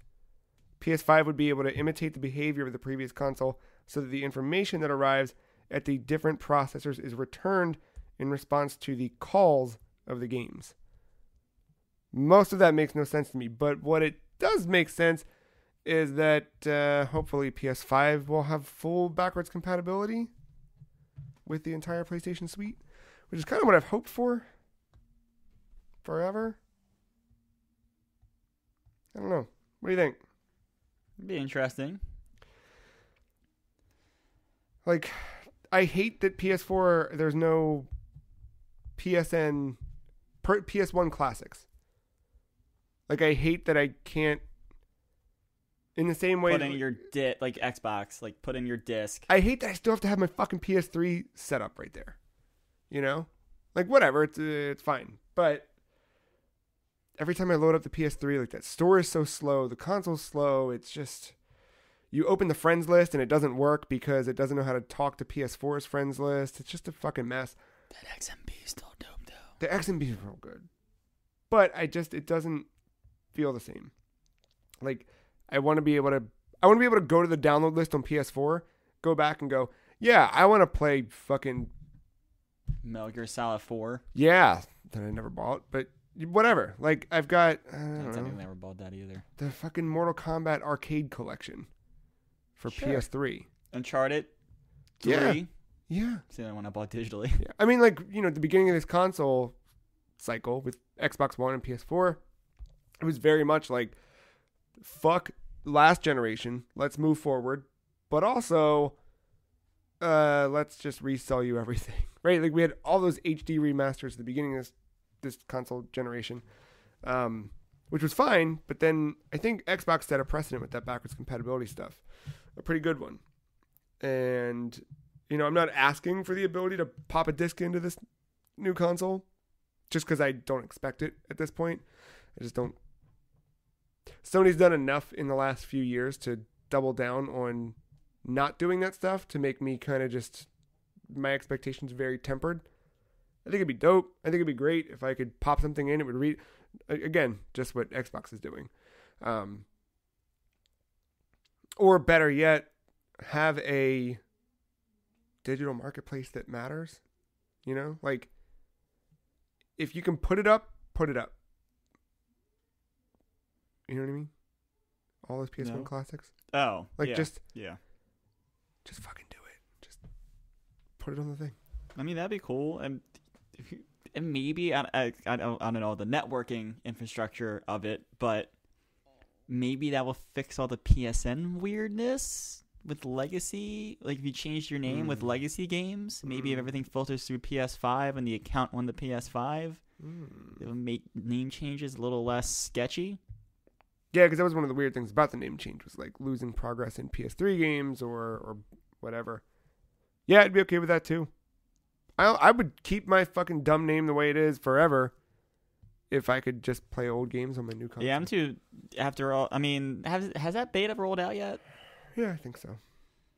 I never heard any bad thing. I don't know. I'm still. You're waiting on that scared to do big it. explosive moment where it's like that. You're waiting on that headline that pops up that's like, "So I did this, and look what happened." Yeah, And then it's just they lost their whole account. They don't even have they don't have access to anything. They lost 900 hours, and yeah, someone's still playing Destiny 1. They get fucked. yeah, exactly. Whoops. Grandia and Grandia 2, Gung Ho, the publisher Gung Ho announced that Grandia and Grandia 2 HD remaster is coming. No word on that specifically, but there it is. Yoko Taro joined up with Final Fantasy XIV to announce a Yorha raid for Final Fantasy XIV. Great. Which I saw and I was like, no, I can't. I can't go back. You don't want to. I played 14 for a little bit and it just it's overwhelming. But cool. That's really fucking cool for anybody who's into that.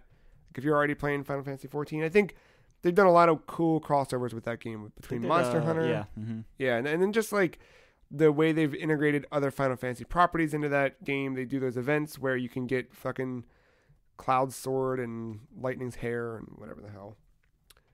They've done cool stuff there. A couple more here, Matthew. I'm going to close things out with some rumors, but before then, some confirmations that Mario Kart Tour has been delayed to this summer. However, Dr. Mario's coming to your phone. That'd be cool. It's coming early. Yeah. That'd be real cool. I'll believe it when I officially see it, but yeah, so Nintendo had its investors relations meeting, which I love combing through. You can go through and you can read all the neat things, all the projections, earnings, etc. But what we learned is that Nintendo has reduced its hardware forecast from 20 million units to 17 million units. You know, I think the Metroid Prime stuff is a little more, it hurt a little bit more than we probably know. Like obviously, right, to make a video like that and to come out and do that, but I think that assumed January Direct we were all expecting, I think was meant to happen. I think was meant to happen with Metroid Prime 4 stuff to be the marquee thing in it to kind of kick off the year and secure those final millions of units to be sold before the end of the fiscal year. And I think something like that was probably a blow to momentum for Switch. I don't know. I see that. I feel like that's just something that builds hype. You know what I mean? It does build hype. I don't think you move units until the game comes out. No, but there's probably someone who was waiting for Switch, and when they saw the latest Metroid Prime, they're like, oh my god, I could buy a Switch. I know it's not out until whatever, but in the meantime, I'll go play this. You know? Totally agree. I don't think there was 3 million people out there like that, though. No, but enough of that coupled with whatever else could be announced you know what I mean? Like, those types of things could start to sell to people. I mean, I don't know. 20 million units was very ambitious, and the fact that it came closer to that number than I thought yeah, I mean, they would. Yeah. I mean, honestly, I thought they would be more between like 12 to 15 million when they said that number. Yeah. There's a lot I love, really, like, this is one of my favorite things is reading through their whole investors relation thing. Okay. It's a lot of fun to me. I'm not gonna go through the whole thing, but I always find it fascinating. Like, Look, man, as an owner of Nintendo, I don't even look through this shit. you should. They brought back the 3 pillars. Remember the 3 pillars? No. GameCube, GBA, Nintendo DS. Oh, Well, these days, it's the dedicated video game business, the mobile business, and the IP expansion business. Those are the 3 pillars of the company right now. It's pretty cool. Switch is selling like crazy. Yes. Over 8 million people subscribe to Nintendo Switch Online. Well, 50% of this table. Yeah, Mario Kart Tour is summer, rather, because that was supposed to be released this fiscal year. It's getting pushed till summer. With Dr. Mario World targeting early summer, so that should be out before. What's it called? there's a good chance that Dr. Mario game is the first fucking Nintendo game I get lost in. Yeah, There's a high chance. yeah, I think that'd be really good. Somewhere, it's not on this, but there was a really a thing that talked about all of Nintendo's upcoming software, confirmed release dates, and all that stuff, but also extended that there's another. I don't remember the exact quote. There's another software title that fans will love. Is that what it was? Something like that? Do you remember the exact thing? No. All right. Something like that. Basically, like, we're going to put out a game that fans will be really happy is coming out. Oh, yeah. You made a big I made deal a Mother about 3 that. thing. Yeah. Yeah. Because I'm stupid. Probably going to... I don't know. But I don't know. I want some dumb... Fire Emblem. There it is. No, that's already coming. You're going to make a second one. I don't know. There, It's got to be... I mean, it fucking takes up a third of the goddamn Smash roster, and there's got to be more than one coming out. It's true. It's my favorite thing, running around the goddamn World of Light. Oh, there's another fucking Fire Emblem character. Woohoo. Hey, speaking of World of Light, we should make a little PSA here. Piranha Plant got added to the game last week with version 2.0, and currently, if you use him in All-Star mode, you might corrupt your save. So, don't do that, because World of Light is not particularly short. No. I think I'm a third of the way done, and I felt like I was done. It took me like 33 hours or something Jesus. like that. Or 20, I think it was 29 was the final count. It's not even like an RPG where it has story and different... Yep, never mind. Yep. We'll get into it. Yep. I don't. So what do you think? What do you think it could be? What, this game? Yeah. Fire Emblem. What would you want? Galaxy 3. All right. You think that's just gonna drop this year? No, Surprise. but they could do it in the Odyssey engine, maybe. Yeah. Just throw some weird gravity filters and shit in it. I want that. I really want that. I mean, they already did that Dark Souls level in that game. Yeah. Yeah. There was a couple points that came out of that. Like there's that software title that fans will be happy about. And then when they talked about Switch Online, they talked about the fact that there's going to be something else added to the service to make it more enticing, something like that. Which I assume is just Super Nintendo games based on that Yeah. data mine that we have. But I wonder if it'll be something else. Like maybe they fix the fucking voice chat. That voice chat thing is long gone. I like fucking joked the other night when we queued up to play Dragon Mark for Death. I was like, they were like, how are we going to talk? And I was like, fucking Nintendo Switch Online. And then Mark just sends a screenshot. I was like, actually, it's not one of the supported titles. I was like, of course. Fucking God. All right. Speaking of voice chat, Xbox Live is coming to Android, iOS, and Switch games.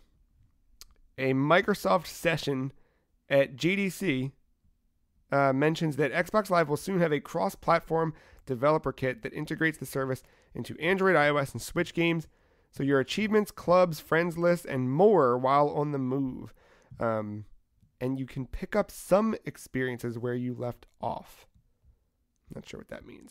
The session will provide a first look at the kit.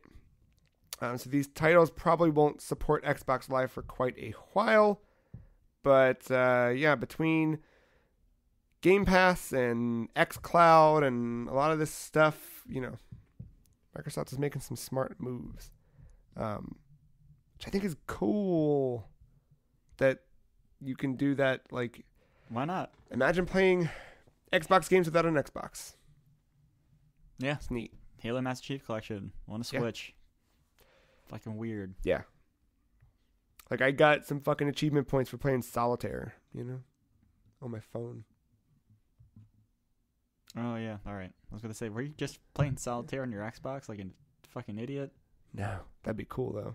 Why would you play solitaire on your Xbox? Fucking no. Oh, God. There's probably some easy platinum trophy of a solitaire on the PSN. I don't even want to know. We got 2 rumors. Two.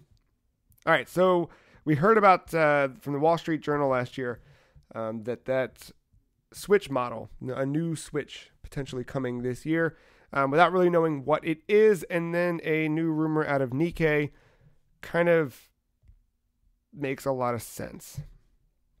So Nintendo is apparently planning on introducing a smaller, cheaper Switch by the end of 2019's fiscal year.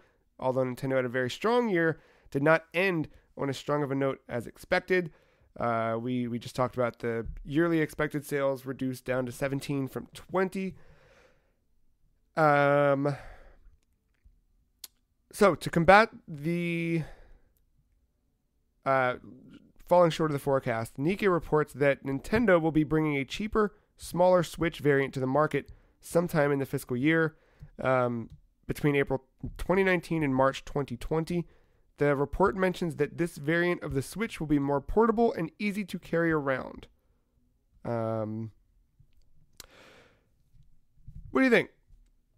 In a year where we get Animal Crossing and Pokemon, where, previously those things were very at home on the 3DS, does it make sense to bring out a Switch, that is basically just a Vita? Yeah. And would you buy one? Probably not. I kind of want one. I don't take my Switch around with me enough as it is. Yeah. And it's not because of it's too big. It's just there's nothing I want to play on the go like that. Yeah. I could, I'm all for this because it feeds into me getting a point next January when we come talking about Switch. But I always thought that made sense was you had something that was more as this. I think the Switch is so good, right? Obviously, we know that. But I think adding in a version like this that just is a supplement to it, where $300 for a kid. I mean, whatever. People buy iPads for their kids, and those are more than $300 in most cases. But having something like this, I think, is cool in that regard. And I always saw the Switch as being a multitude of devices. Yeah, it makes sense. I mean, if you make it smaller, I don't know how it fits into that dock unless you have to have a special dock that's for that Switch. Yeah. Like, there are some concerns there. Or if they do the thing that I think would be a great idea for families, where they just have a Switch and minus the dock. Yeah. I still don't think that's a bad idea at all. I think you could do. Did you see there was someone kickstarted a dock that's like it's not that. It's like it almost looks like the fucking VR mini PS4 thing. You know what I'm talking about? The thing you have to plug your PlayStation VR into. Oh, yeah, okay. It's like a small piece. It looks like that, but it can act as a portable dock in a way. I could see something like that, or a revised dock that you could still dock this thing and then play with a Pro Controller. I don't envision this thing being Joy-Con slide off the sides, especially if it's smaller. Like, I don't think you make it and still, one, you're not making those Joy-Con any smaller than they are. Just no. And two, I don't, if you're going for cheaper, you'd probably want to make one solid unit rather than all that shit that adds on. Yeah, but you would still have to make that dock in a way that still supports the big one, I think. Huh. They could do it. I mean, I'm sure there's design concepts that you can do it. It's just you also have to keep that in mind because you don't. If you start segregating everything, that's when you're gonna get fucked. Yeah, it's not gonna be good. The games are still the same though. The games are the same, or you don't know that. I would assume they would be. I hope so. I think of what I imagine this thing to be is a DS Lite. You know what I mean? Like you strip out a little bit of the fun. Well. I don't know. Was there any functionality lost between DS and DS Lite? You're asking the wrong person. I don't think there was. From DS Lite to DSi there was because they removed the GBA port at the bottom. But. I mean, I'm assuming it would be the same hardware, just in a smaller form factor as the original Switch because, I mean, you got to get Doom to run somehow in that Switch Mini. Dude, can you imagine? Well, I'm saying, can you imagine playing it? But like, yeah, you already can on this fucking thing. Just picturing something like a Vita size that's still, I don't know. I still really like that idea of just like, all right, you have 2 docks in a house, but you have 5 switches between like your 3 kids, you and your wife, or whatever. Yeah, I think that's the thing that has to get added on to the online service though, because right now, as far as I know, if I buy a second Switch, there's no way for me to maintain both simultaneously. You know what I mean? Like if I bought 2 Vitas, I could sign into both. I think 2 is the account limit, but I could sign into both, and using PS Plus cloud saves, I could have one here and one in fucking Japan. But what was all that family stuff they added to the online service? Doesn't that like get you kind of where you need to be? I don't think there's like...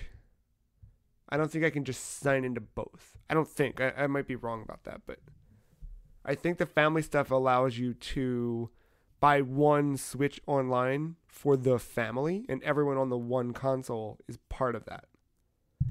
Not unlike how PlayStation Plus or Xbox Live Gold work in that manner, where like the primary user of that PS4 has Plus or Gold. Therefore, I think that's how the family version of a Switch account works.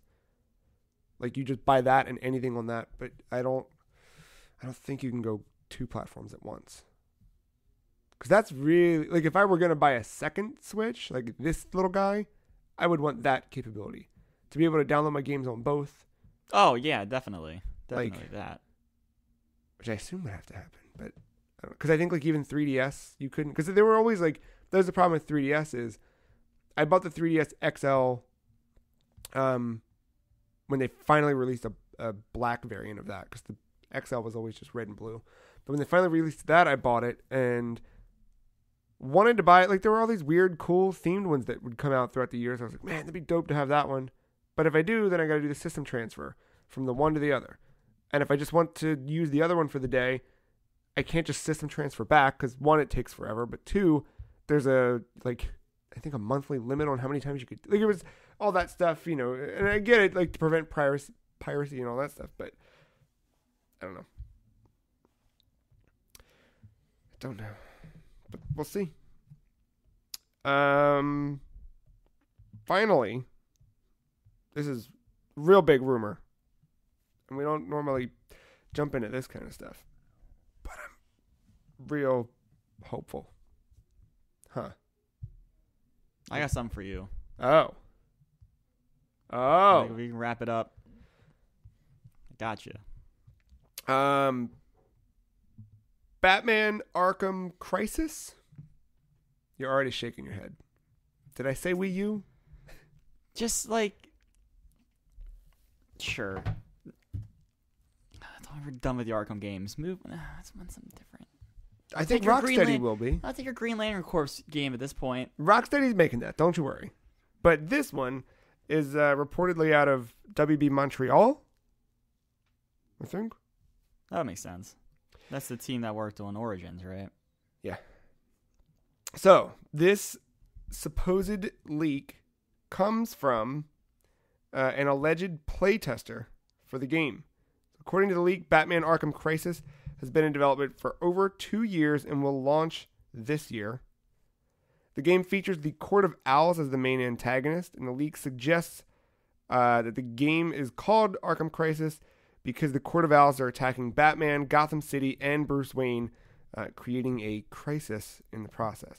Which, crisis has a very specific connotation in the realm of the DC universe. That always means a really big thing. So for them to put crisis on this gives me some, not pause in the way that I'm like, fuck this rumor, but pause like, hold on, crisis usually means some sort of like big shift is about to happen in the like the overarching story or timeline or whatever. So take that for what you will. According to this leak, here's your bullet points. You ready for your hot bullets? Great. All right, some hot bullets. It's been in development for 2 years. Launches this year. Court of Owls is the main antagonist. Will be revealed in March. Will launch in October on Halloween. Could be delayed till November. This is part of the bullet point. Aims to be Game of the Year 2019. Won't. Don't know what that going. means. A 12-act story. Each act is about an hour long. A much more complex story. It's the next bullet point. Gotham City features a day and night cycle and is 1.7 times bigger than GTA 5. The Batwing replaces the Batmobile, can be used in combat or as a mode of transportation. There's co-op multiplayer, but it's not integrated into the main story. Co-op will be playable for some side missions. Side quests have been dramatically changed, will not be 15 minutes long. Each side quest features 3 hours of story. 13 hours would be crazy. No Riddler trophies. They've been replaced with 31 complex challenges. I don't know. What do you think? Dr. Mario and phone's coming out. This isn't winning Game of the Year. I mean, it'd be cool to get another Batman game. Yeah, I've been thinking a lot about those lately. It's going to be hard to... Let me tell you what. I got some high standards for what that game could be if after what I've seen with Spider-Man. You know, I thought a lot about Spider-Man since then. And, well, even during playing it. And Spider-Man was just Arkham. I enjoyed playing that Spider-Man, though, so much better. Well, the mobility, I think, is the big thing there. That kind of sense of freedom that you had. But it was so much just Arkham. And then it still had that checklist thing, which... It did. I loved Spider-Man. I'm not trying to take anything away from it. But even at the time, I felt like it was... What if we made Arkham with Spider-Man? In so many ways. Where this, potentially, right? 12-act story. Each act being an hour long. And then the 3-hour side quests. Why is that map bigger than GTA 5? Probably because you have the Batwing. Stop. Scale down the GTA 5 map. Yeah. There should be no reason why Batman Arkham... Like, they have to really emphasize each part of that map in a way that is... I don't expect to see. Yo, what if they do... Okay. What if they do No Man's Land? I don't know what that is. All right. I'm going to show you a fucking cool-ass map. So No Man's Land was a comic book in the... No, not No Man's Sky. I really don't even know who the Court of Owls is, but that's not my gripes with the bullet point rumor list there. Court of Owls was a really cool storyline. It was the first storyline from Scott Snyder when he took over the Batman stuff after the New 52 happened in 2011. And the Court of Owls, basically, an owl is the adversary to a bat, or it's correct. Its natural predator, right? The idea being that all the while that Batman thought he was in control of things and blah, blah, blah, it's actually the Court of Owls that were running everything. Like a secret society that lives underground. You open up a fucking tunnel the wrong way, and oh my god, you've discovered this weird... Like, there's all this shit. Yo, that sounds like Metal Gear Solid. Yeah, there was like all this stuff, like the inner workings of Gotham City were built on the backs of the Court of Owls. You should play Metal Gear Solid 2 and 4. He'll point you in that direction. You're going to get your Court of Owls, all right. Maybe I'll do that. Fucking Patriots. So...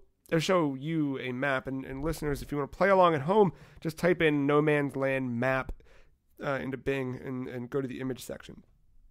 Basically, there's a 3-part story arc that happened in the 90s. Contagion, Cataclysm, No Man's Land. Contagion, terrible fucking poisoning sickness broke out in Gotham, got everyone all fucked up. I thought you were talking about the comic line was terrible for a second. I thought you were going to say terrible line of comics. Terrible line of comics. Don't read them. No, it was 90s comics, so it kind of had a bit of that like identity crisis kind of shit going on, but it was good. I really liked so Contagion. A plague breaks out in Gotham. Everyone's sick. They kind of recover from that by the end of it, and it's a self-contained thing. Cataclysm. Whoops, you just got done with that plague? Well, here's a fucking earthquake that just fucks everything up. So there's still remnants of the plague happening. Then the aftermath of the earthquake happens, and all this leads into No Man's Land, where the government said, Gotham, you are fucked up. You got all these people killing each other. You got all this shit going on. Now you got a plague. Now you got a fucking earthquake. You're not part of the United States anymore. Go fuck yourself. So now it's No Man's Land. There's nothing. There was a finite window that said, yo, if you want to get out, you can get out now. But if you don't leave Gotham City by day X, you are not part of the United States. You are not going to get any government relief. You're on your fucking own. Well, the rogues gallery that Batman has, they just fucking hold up, took shop. So Croc took a section, Ivy took a section, Penguin took a section, right? Two-Face got his. The cops took a section. You had the whole GCPD in their own area. And meanwhile, Batman's fucking gone. No Batman. So the new Batgirl, Cassandra Cain, stepped in and realized there needed to be a Batman in order to keep order. So she came in. And the whole thing was like tagging. Very 90s. Everyone's spray painting shit. So everyone had their own tag. So she came in and started spray painting bat symbols. And people were like, oh shit, he's back. And then He wasn't. He eventually comes back. Well, of course he does. And he teams up with her. And it's cool. But if you make a big ass thing like that, where each area's, a different, which they've done a little bit, and like Arkham City had elements of that, Yeah, where like, hints of it. this was Two-Face's place, but you look at something like Spider-Man, like that had that piece of it too, right? Like, I could see that if you want to make a big ass map and you have it sectioned off like in that kind of way, and you slowly have to regain control, especially if you're integrating the owls who are kind of underground to all of this stuff. I don't know. Could be cool. I would assume this would take place in front of night, canonically. Oh, like after? Like it's the next in the series? No, I think it would take place before. Oh, before. Or unless you do this and fucking, like, it does take place after night. Nightwing is, like, doing his thing or whatever. And then that's what brings Bruce back to being Batman. Oh, right, because Bruce retired at the end of that. Yeah, well, he died, but he didn't. Right. I forgot about that whole ending. Yeah. Just can't ignore that. Yeah. You didn't ignore it. They didn't ignore City's ending. That went there. Yeah. Fuck it. Put it after Origins. I don't know. Actually, did Court of Owls take place? I can't remember timeline wise. Like in the Court of Owls was weird because it was when DC did this thing where they said everyone's young again, no one's married, we're resetting the status quo. They wanted to like bring everything back a little bit because everything got so complicated. This one had 6 kids, and this one is. They were like, nope, fuck that. We're going to have our original core cast of characters. They are what they are. They're not what they're not. They put everybody in weird spots. Like, they made dicks. It was all weird. I don't know. It's a good experiment. I'm glad it's back to the way things are. There you have it. I don't know. There's a lot of properties like that I'm waiting to see more out of. There's stuff. Did I tell you there's more credence to my Green Lantern thing, by the way? I'll leave it at this. The DC Universe app. You didn't watch Titans, right? No. All right. So DC Universe, they started their streaming, because everyone has a fucking streaming service now. The Free Cheese streaming service coming this year. More details at the Free Cheese Con. They started that last year, and the whole idea was all DC stuff in one spot. Original content, comics, TV shows, movies, everything. It launched and, no. Like, there were some comics, but it would be like issue 2 and 4. Like, yo, where's issue number 1? Can I just read number 1? Or you'd get half of a story arc and not. It was just like missing content. Oh, that's weird. Yeah, it was really not a good job. The reader was good because like Marvel Unlimited, the digital reader there is garbage. It's like they use the worst scan, not the worst scans, but like they don't use high res stuff, so you can't zoom in too close on the panels. It gets really pixelated. This is a good reader. Like they did a lot of things right on the DC side, but the app was really, really stripped out. So the New Year's here, and they started making some changes. And the one thing I noticed is a lot of comics got added, like 750 comics got added in like a day's time, including Jeff Johns' entire run of Green Lantern, which is like the most iconic run of the Green Lantern comic books. It's kind of what put Green Lantern back in the popular, like got him out there a little bit, right? For Ryan Reynolds' takeover. That led to that happening. Like that wouldn't have happened if it weren't for Johns' run. It was also like Johns is also the one that I created something outside of just the Green Lantern core. Like the whole idea of there being yellow lanterns and red lanterns and a different color. That's all Jeff Johns. All that stuff. And that's all there to read now. They also added the Green Lantern animated series, which only had a season, but was a damn good season. And like even the theme of the app, like when you would go to the footer of it, like just a little like decoration around it is all Green Lantern. All right, well that's fucking Aquaman. In the comics section though, at the bottom, like Green Lantern highlights and things like that, all kind of, it just, why now? I think you're looking into this way too much. Look, man, if you look for something hard enough, it will be there. So I'm gonna keep looking. I read that comic. Death of Superman? Mm-hmm. It was decent. Doomsday fucks a little bit. Well, that's it for news. But before we go, yeah, I got some little rapid fire. Bringing that back. I'm down for rapid fire. So when the rumors around the free cheese came along that Mark might not be here today, I thought this might be the perfect time to do this rapid fire because he will do some of my classic eye rolls to my left if he was here for this. So that's we've been playing a lot of Destiny lately. Me and you, Joe. Yeah. Not Mark's favorite game, even though he's dabbled a little bit. He dabbed. Mark dabbed a little bit. The last dab. Yeah, it's a new weapon coming out this week. Oh. So yeah, I made some Destiny rapid fire questions. Oh, all right. Because we talk a lot about it, but I don't think maybe the listener knows what you like the most. So, here we go. Ready? What's the favorite weapon you have? Have? Yes. I think Horror Story. Okay. It's an auto rifle that I got for that Halloween challenge. What's that weapon you hate the most that gets you killed in PvP? The Dust Rock Blues. The shotgun. Yeah, the sniper rifle shotgun. Yes. Yeah. Mm-hmm. The one where you're like, is that a guy oh, I'm dead. Oh, what did I get killed with? Oh, a shotgun. Great. It makes sense. What's your favorite planet? Oh, shit. That's hard. Doesn't have to be a planet. It can be an area. Yeah. I think right now the Dreaming City. Like that shit is fucking weird and cool, and there's a lot of like neat shit. I like Tangled Shore a lot. Has Tangled a Shore's weird really good. purple aesthetic. I don't like the Scorn, but when you get away from the Scorn. Yeah. Tangled Shore's pretty good.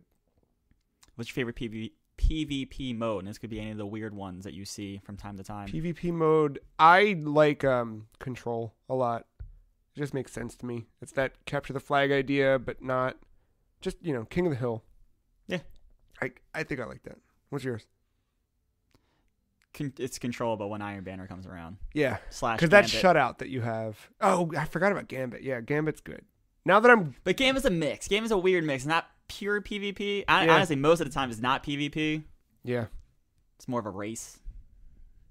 Yeah, but there's that thrill of like, oh shit, someone's here. I started evading this week. Oh, yeah. It feels good when you do that. Are you doing that quest up? No, I'm not. I was just... No one was taking the fucking heavy ammo and doing it themselves. So I was like, fuck it. They got like 30 emotes are about the bank. And it felt good. I did it this week. I did it one match, but it was a match where it was like my first thing I did of the week. But I like turned it on. I had, I think I got home from work a little bit earlier than I had the night before when I had started playing. So I still had some bounties that I unfinished. Mm-hmm. But I had like 36 minutes to do them. Of course. And I was like, fuck it. I'm jumping into Gambit. Jumped in and like, we're just getting it. Just shit wiped, and I was like, man, this sucks. And I was like, whatever, fuck this. And I was like, the portal's open, fuck it, I'm going in. I go in, and like as soon as I go in, I just cast my super, and I was running a Nova Bomb, which for the listener is like you're just flying around and you yourself are a bomb, so you just pull R2 to just make big explosions. Yeah. And you can do that until your meter runs out. I'm flying it. Again, I'm playing terribly. My whole team's playing terribly. Their team is, coordinated and works well together. So as I'm flying toward their group of 4, they're like, look at this fucking idiot. And they're all shooting at me in the air. And I'm like, no. Come on, my super. I gotta. So I just drop down to the ground and run as quickly as I can to another dude. Just pull the trigger, kill him, and then someone shoots me in the head. I was like, all right. But I got triumph. So there you go. Yeah. I had the opposite moment. Like the dude, he was in the animation of cocking back his arm to slam 15 motes with I killed him. I hit him with a rocket. It was good to be on the other side of that for once. Yeah, because it sucks when that happens to you. All right. What's your, you might not know the name of it, and that's fine, but your favorite quest or strike? Ooh, quest or strike? Some kind of mission content. It could be an adventure as well if you want it to be an adventure. That's tough. I don't know. I kind of like any of the ones involving the Vex because they're weird as fuck. I did kind of like. I like the worm one, the one on Mars, the War Mine, finale, pretty much. Yeah, that one's fun. I always go back to that first mission, man. That one stood out the most for me. Metaphoric, like them destroying the original tower. Oh yeah, that one's good. Like for me, that meant so much. Of like we're out with the old and with the new. And yeah. Like, oh shit. Oh, there's that fucker Rahul's tent getting flames. About time, and Rahul's still alive. Like, God damn it, you and your fucking Ingrams. All right. So, this was going to be your favorite part of a raid, but since we've only done 9/10 of a raid, what was your favorite part of Leviathan? Oh. I don't. Like, mechanically? Or. You know what? I was thinking about this when I was raiding. I was like, I didn't like any part of Leviathan. I think it's cool ideas, but. Just frustrating as hell. Yeah. Test your teamwork. Yeah. I mean, the running part, I guess, was the least offensive. Fuck the dogs part. The dogs is the worst. For sure. That might be the worst thing I've ever played in a Destiny game, period. Yeah. I think the running with the spear, like, that was kind of fun a little bit. Yeah, there was a little bit of... There's enough strategy to it. Yeah. The plates are bullshit. Yeah. The actual gauntlet... It's bullshit. Yeah. The final boss seems so fucking confusing. That's where we stopped and we didn't sink a lot of time into that, but yeah. All right, 3 people jump in this world, but like you have to don't jump until we say so. Right. Like, what the fuck? Yeah. Fuck you. Yeah. And you know what? I've like looked at some of the other raids, like videos of what it all seems like it's worse. Like somehow like more confusing and more fucked up. God damn it. We're never gonna Part of me still wants to finish that raid to get rid of that pursuit. Like yesterday when we were toying with the idea of it while we were like loading into the tower, I was like, I could do that today. I could do that, and then I was like, no, no. We have a solid 4. Yeah, Mark would get there. It'd be 5, but I don't think Mark's gonna get there anytime soon. I think Mark likes a lot, as long as we don't do PvP. I mean, it's not PvP. No, but the raid is the most frustrating shit in the world. It is. But I feel like if we all did it again, it would be that same level of comedy which held me through those 5 hours. That's it. And if you inject Mark into that, he would make it so much more enjoyable. Because just the dumbass shit that would come out of him, and then all of us feeding into it, it could be a good time. What's a Scion? What's your favorite character at the Traveler? Favorite character at the Traveler. If you say one name, I'm gonna fucking punch you in the face. I will reach across this table and punch you in the face if you say his name. I thought about saying Zavala, but I don't know. The Drifter's kind of dumb right now. I love the Drifter. He's like a surfer bro, but out in outer space. Yeah, my favorite part, which I think you'll appreciate, is when I walked in the other day, went up to go get some bounties from him, and he went, "Hey, you ready to bang Knuckles?" So dumb. But I texted it to Mark because I figured that meant something else for him. Yeah, I think the Drifter. I don't know who else is even there. Yeah, they're all kind of. Yeah. Let's go the Drifter. All right, next one. What's your favorite Kingdom Hearts game? Favorite Kingdom Hearts game. Oh man, there was a game I played years ago. Did you actually play one? It's back in 2007 or so. There was all this shit kind of laid out on the screen. Like little, I'm trying to simulate. I wasn't expecting you to give me an answer. I'm shocked. I'm more shocked. There was more there for the comic relief, but so I'm shocked you're giving me some kind of answer. Imagine like this screen with a bunch of icons across it. Okay. And if you drag them into the recycle bin and then hit empty recycle bin, that was more fun than what I assume playing a fucking Kingdom Hearts game is like. Got it. Perfect. You didn't try a 3-5-8 2 over 2 days, which actually means like 358 days with 2 characters or some shit like that. Watch the AVGN chronologically confused timeline. That's good stuff. Yeah, no. Moving past that trash. Most hated enemy class. Most hated. Now, class. So, you got the Scorn, you got the Taken, the Vex, the Cabal, the... Maybe the Cabal. I don't think there's phalanxes. I don't know. Yeah, they're probably the... Although the Scorn I don't really care for. Like, I think the Scorn pissed me off more than anything else. Oh, piss you off like... Yeah, like what's your most hated enemy class? Like fighting? Yeah. Yeah, the Scorn are some motherfuckers.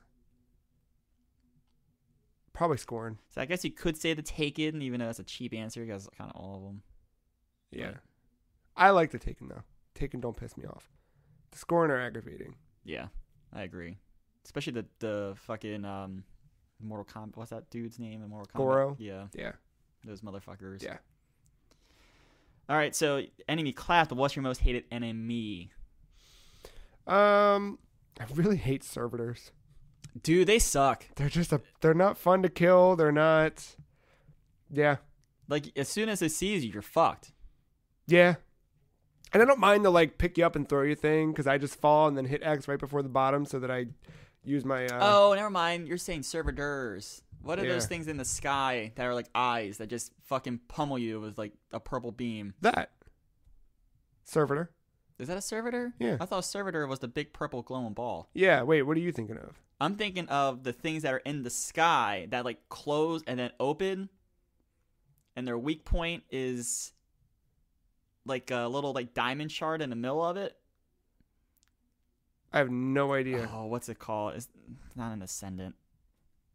It's part of the hive. Part of the hive. I'll look it up. All right. Yeah, I have no idea what that is. I can't for the life of me. My legs are asleep. Oh, man. Fuck. I'll look it up in a bit. The hive? Let me keep going. Yeah. I don't know. They suck. You know what? I don't like the hive either. Actually, no, the hives have those cool fucking witches. They're kind of cool. Yeah. I used to hate the swarm of the thrall. But the ace of spades makes it so easy. So easy because they're just grouped together and the dragonflies. Dragonflies, yep. I've got dragonfly on one of the trusts that I have and it's good shit. All right. So when you enter Gambit, what's the enemy you most want to hear said by the Drifter? Oh.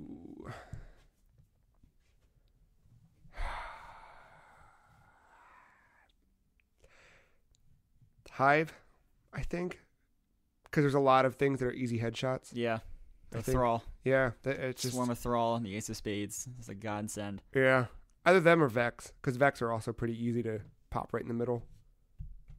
Minotaurs. The only thing about the Vex is the Minotaurs because they do that thing where like when they first start tracking you, they disappear, and if you use like a heavy on them, and that one precious rocket is just a waste. Yeah, but otherwise, I would say probably Hive. Is that your answer? I don't know. Either, it doesn't. I don't like hearing necessarily enemy. I hate hearing Scorn. Yep, same. All right, good. We're on the same page there. What's your favorite go-to emote?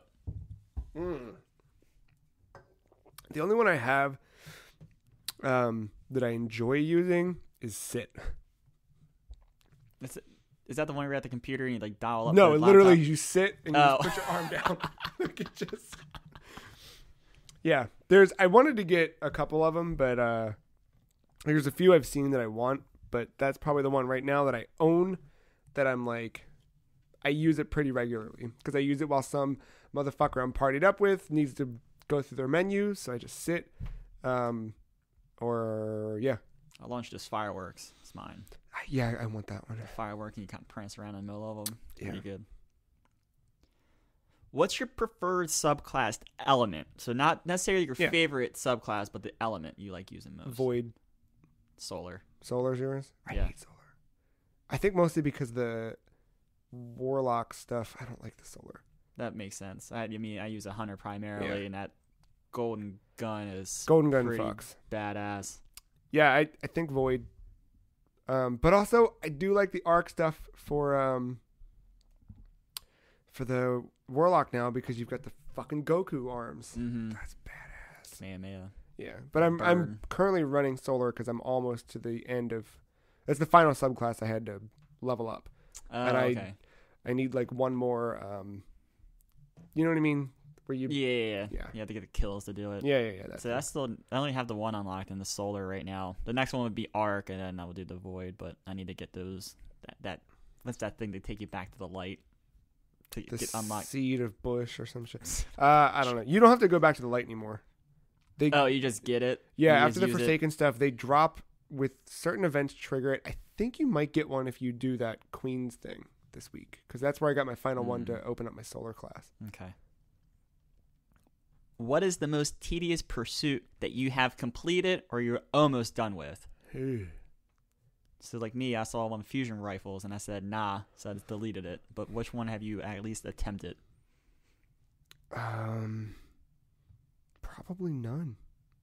Like, I don't think I've completed any of them. Really? Yeah. I think I'm close on the Drang. You know when I did the Rat King or some shit like that a while ago? I'm almost done with Cade's Will. I'm almost done with the Drang. You know what? Honestly, the ones that have been a little bit aggravating, I forgot that these existed. But the stuff for the Black Armory, for the forges, which you haven't done yet, right? Yeah, I did some of that. I got the machine gun frame. I just have to complete that first forge to like fully unlock her. Yeah, and then you've got 2 more forges after that to unlock. And the way that you do those is, it's not bad. It's just when you're playing with someone who wants to run a specific forge and you don't have it unlocked and you're trying to push yourself to get it unlocked, it's like you've got to go do these 3 different story missions and they've got to be done, whatever. You have to do these 3 specific public events all on heroic. So then you find yourself loading into specific things like... The guy just was for the last word, yeah. It's that shit. Yeah. It's good. It's just like, man, this took half the day to get done. But they're fun. Is the last word your most tedious? No, surprisingly not, because everyone's most painful experience with that was the PvP part, which I had no problems with. No, the one I'm still currently doing, the fucking Gambit one. It's just playing 40 games of Gambit. Yeah, I think I'm just 17 of 40 or something. I'm 31. Just long. Is that the only piece you have left for it? Yeah. Because the other ones are easy. You just use the auto rifle for about 10 to 20 games and you get it. That's a fucker. Yeah, those multi-kill ones and things like that. There's some that I've made harder for myself because I didn't read it correctly and I thought I was doing it, but I really wasn't. And I get, but otherwise. Yeah. So I know this could be subject to change any time, but what's your preferred color of your Guardian, like your armor set? Yeah. I bought a bunch of the monochromatic shaders from Tess to make myself mostly white with black accent. And I've been doing that, like, as I level up and I have all this gear that I fucking hate and don't want to wear anyway, I can at least make myself monochromatic and make it a little less whatever. There was a point when I was basically at the light level cap a while ago, like pre-Forsaken, or maybe during Forsaken. I think I was close to the light level cap and also really happy with all the gear that I had. And the color-wise, it was all just like mostly based in black with just like gray accents. That kind of stuff. And then I like my guns to pop a little bit. Put a little color in the gun. Want my equipment. Because I'm going all... I don't know if you know this. I made the Hunter resemble Selena Kyle as close as possible. And then my witch, I made her an awoken version of the same character. So my head canon is it's the same character. It's just this is the one when it realizes its powers of being a cool witch. So in that regard, I want to go full evil, weird witch shit.